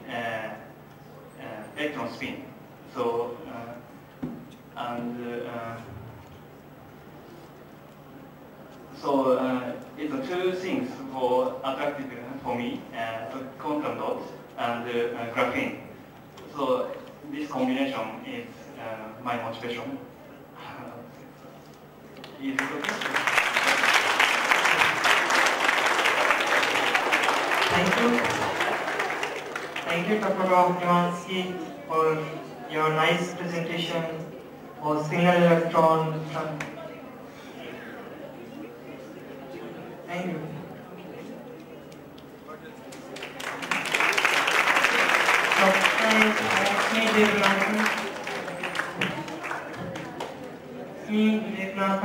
Please.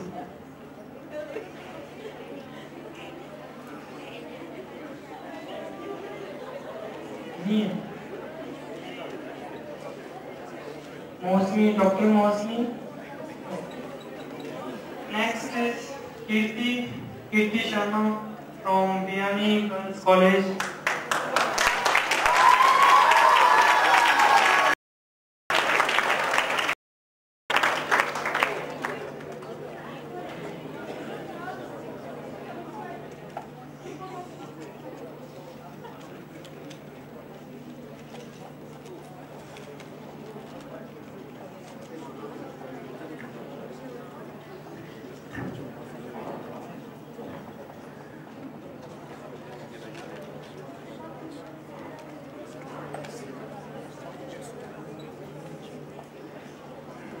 Good evening to honorable judges, respected professors, teachers and dear friends. I, Kirti Sharma of Biyani Girls College is here to present the project work which I have completed from Saitama University, Japan. The topic of my project was molecular cloning of Sankar's gastrointestinal hormone gene. I had basically performed the partial sequencing of one of the hormone of Sankar's, that is glucagon. So the question arises, what is glucagon? Glucagon is basically a hormone that is secreted by the alpha cells of the pancreas, which raises the blood sugar level. Its function is opposite to that of the insulin, which lowers the blood sugar level. Thus, both glucagon and insulin act as a feedback mechanism in the body, which is shown here in the figure 1. Glucagon basically elevates the level of glucose in the blood by hepatic gluconeogenesis and glucogenolysis. Gluconeogenesis is basically process by which new molecules of glucose are produced using amino acids, whereas glycogenolysis is a process of breakdown of glycogen to produce glucose, which is shown here in figure 2. My samples were isolated from Sankar's, which is a small mammal that belongs to the order Insectivora, family Sauricoidae. The basic aim of using Sankar's as an experimental model was that its gastric structure is similar to that of humans and dogs. I have done the molecular cloning, that is the in vitro DNA amplification using thermocycler, which is based on polymerase chain reaction. Basically, in polymerase chain reaction, the specific DNA sample is amplified in 3 steps. The first one is denaturation, followed by annealing, and the last one is extension.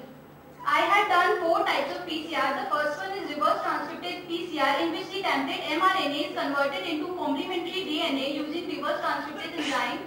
The second type of PCR done by me was nested PCR, in which non-specific amplification is avoided by using 2 sets of primer and 2 successive PCRs. The third one done was gradient PCR, in which with the aim to identify a particular optimum temperature for the primers to anneal. The fourth one was 3' base, in which the 3' ends of the cDNA were rapidly amplified. The whole procedure was divided into 8 steps. The first one was the collection of sample, for which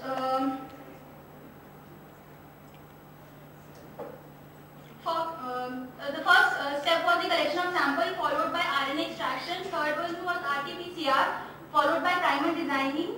Nested PCR, then I did 3' race. The second step was cloning, followed by sequencing. So now I'm going to elaborate each step. The first one was collection of sample, for which the Sankar's was weighed and sized using diethyl ether and dissected. The dissected parts were washed in PPS, followed by preserving them for overnight at minus 80 degrees Celsius in Cibrazole RNA1 Super G. The next step was the extraction of RNA. For this, the sample preserved were mixed with chloroform and centrifuged at 12,000 RPM for 15 minutes. The upper aqueous solution was then separated and mixed with propanol and methanol to get a white color palette of RNA. This RNA was then, the concentration was measured using nanodrops. The third step was the formation of cDNA, for which the DNPP's oligo-DT primer along with buffer and reverse transcriptase was placed in thermocycle at 42 degrees Celsius for 60 minutes.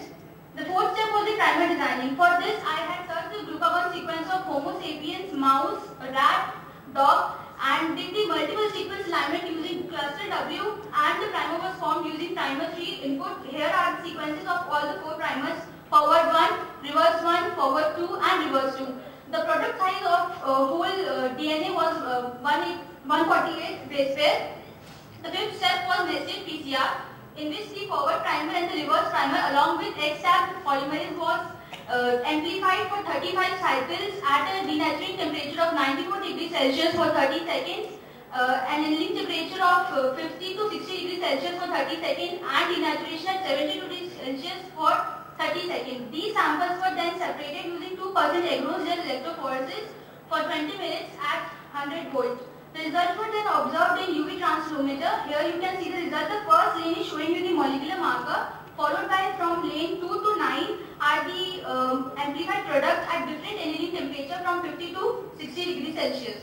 The sixth step was 3' race, in which 2 types of PCR was done. The first one was N4 out using forward primer and 967 primer at the same denaturation at 94 degrees Celsius, annealing at 50 to 60, and extension at 72 degrees Celsius. These separated samples, amplified samples, were then followed by 3' race at N4, in which the reverse primer along with 968 primer was used to amplify the product, and the products were then ligated with a P10TEG vector.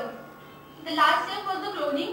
The second step was the cloning, which was further divided into 3 steps. The first one was the placing the samples at 42 degrees Celsius for 30 seconds in a hot bath, followed by immediately transferring the samples at ice for 2 minutes, and then were placed in shaker.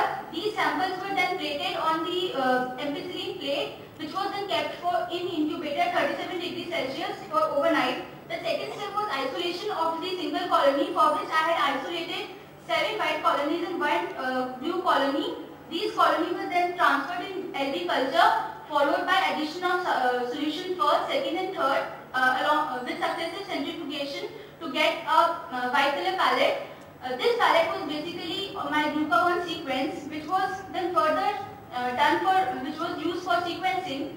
For sequencing, big dye terminator PCR using T7 primer at an denaturation step at temperature 96 degrees Celsius for 10 seconds, at annealing temperature of 50 degrees Celsius for 5 seconds, and extension at 60 degrees Celsius for 4 minutes. These samples were then purified using ethanol and sodium acetate at done the centrifugation at 15,000 rpm for 15 minutes, followed by separation using high dye formamide and placing the samples at dry thermo unit at 95 degrees Celsius for 2 minutes, immediately transferred, and these samples were then placed in the sequencing plate, and sequencing was done using genetic analyzer 3130. Here you can see the sequence in red color. This one is the sequence of one of the white colony. This sequence was placed in NCBI as a query sequence, and the results were obtained as. So this is basically the glucagon, partial sequence of glucagon. In this picture here you can see that the N-terminal, first 8 amino acids of the N-terminal are similar to that of the mammals. That is histidine, serine, glutamine, glycine, threonine, phenylalanine, threonine and serine. These 8 are exactly similar to that of the mammals. I can sum up. The first step was the collection of sample, followed by cDNA formation, nested PCR, cloning and sequencing. The basic aim of this project was to search for a new approach to treat the diseases related to blood sugar level. By knowing the sequence of glucagon, we can basically modify it and produce modified glucagon tablets, which can which can help for the formation of pharmacological drugs, and pharmaceuticals can also be produced for cardiovascular diseases and cancers of alpha cells. Any queries?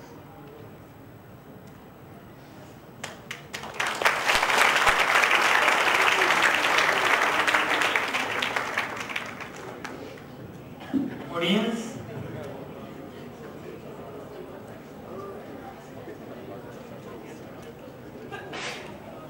good evening, ma'am. It was a nice work. I want to know about what was the genetic marker which you selected in your work. I used a genetic marker from base pair 100 to 10,000 base pair, which is available in the market. Basically, my product size was 148 base pair, so accordingly I used. So that's a normal marker of the range 100 to 10,000. How did you scale it on your predicate for the cells which is cloned or not cloned? For this purpose, I use the PT10 vector, which has a selectable marker beta-galactosidase.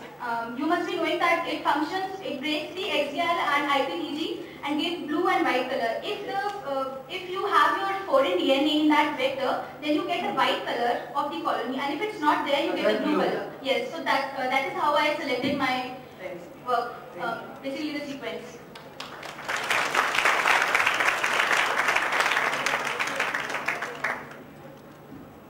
audience, any?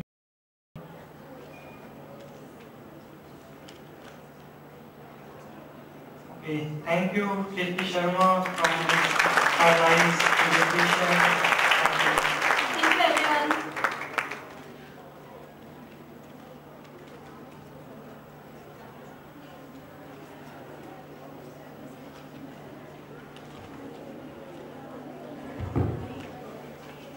Thank you very much, sir, for chairing the session.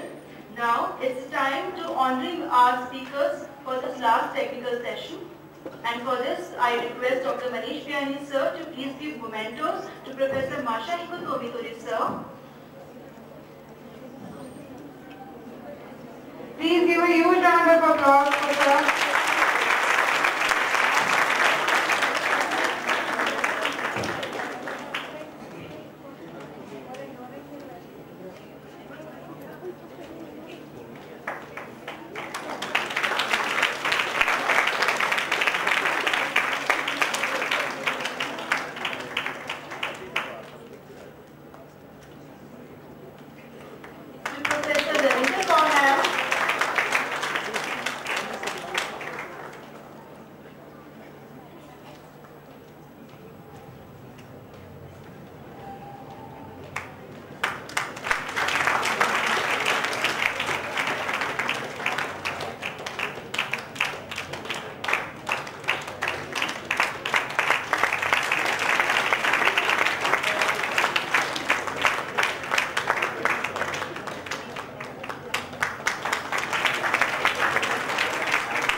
Deliberating in the areas of nanotechnology, nanomaterials and nanocomposites since morning. All these valuable insights gave us a new perspective that one should adopt while discussing these issues. Now, it's time for awarding our poster presenters. For this, I would like to call upon Professor Satsya Simoda sir on stage and Professor Manish Piani sir on stage.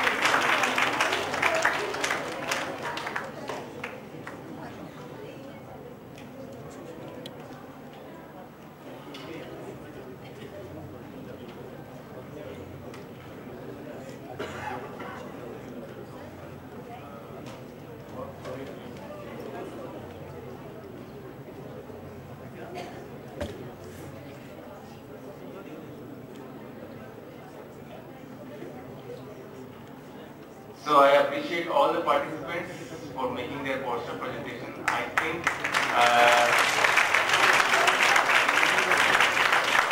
I apologize because the board was not so sufficient to get your poster size, but next time I promise you to get sufficient board and good place for you.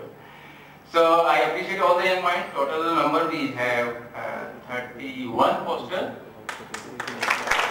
And these posters are coming from various institutions outside Jaipur also. And now result is in with Professor Simoda, so I would like to request to please declare our two best poster participants. So now we have the results, and now I will inform you the results. as Professor Piani said, there are two best posters.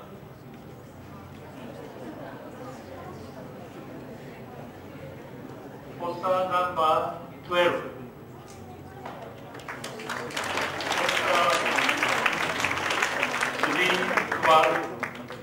Gupta is the one of them.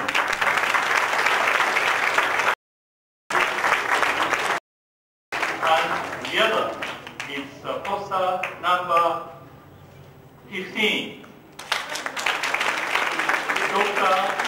Mosumi Devnath.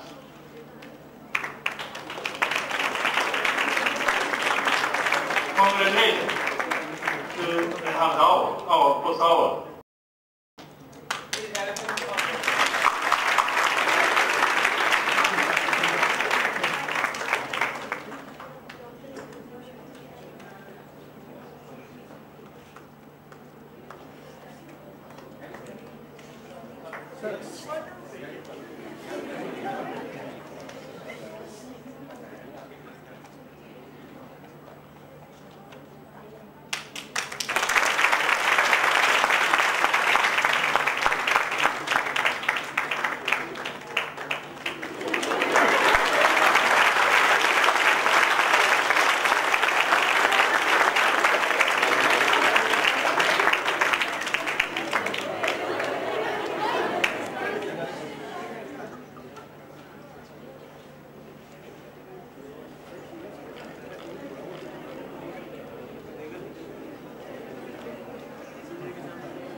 And delegates for all the speakers from India and Japan. And I would like to request Professor Tomitori to please come and declare the result.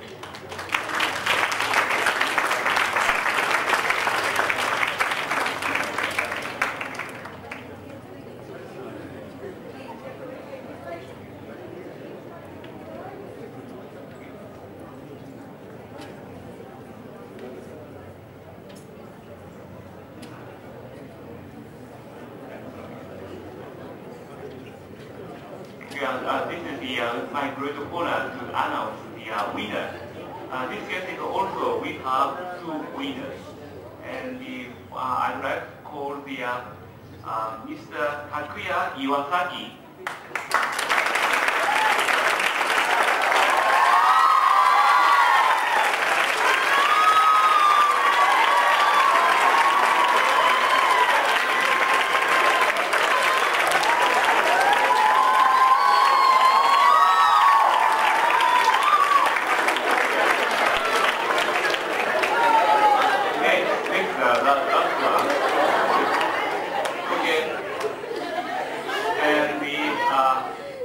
Please come to here, Miss Kirti Sharma.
So let me make a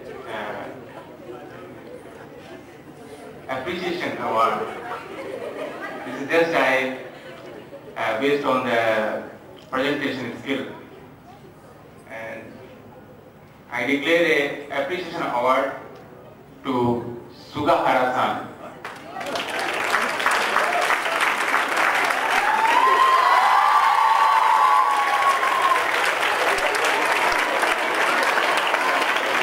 think the way he is presented is really appreciable.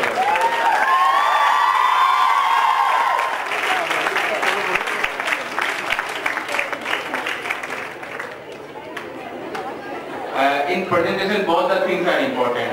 The content and how you presenting your work. And I think he deserved to get the best presentation skill award.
for the futuristic conferences in Vianney Group of Colleges.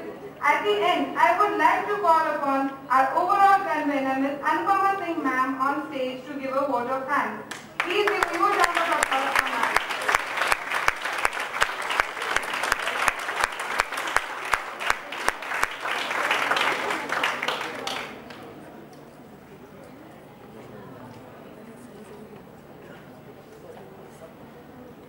Respected Director Manish sir, our Dean L. Sharma sir, and the most valued invited guests and delegates. It's my privilege to have been asked to propose a vote of thanks on this occasion. I, on behalf of Vianney Group of Colleges and the entire organizing committee, extend a very hearty vote of thanks to all the speakers for gracing this important event and for sharing their research and opinion today. I also wish to express my gratitude to Jess for supporting our conference. I also extend my thanks to our sponsors, technical staff, and other financial supporting bodies. And finally, I would like to give my sincere thanks to my motivated and dedicated staff members, my loving student council members, who have devoted their valuable time and energy to make this event very successful. Now in the end, I would like to say that everybody that has worked a lot for this conference, and this is the occasion when we have shared our. So finally, I feel very much honored to give vote of thanks on this occasion. Thank you for being with us on this evening, and it's been a great pleasure. Thank you very much.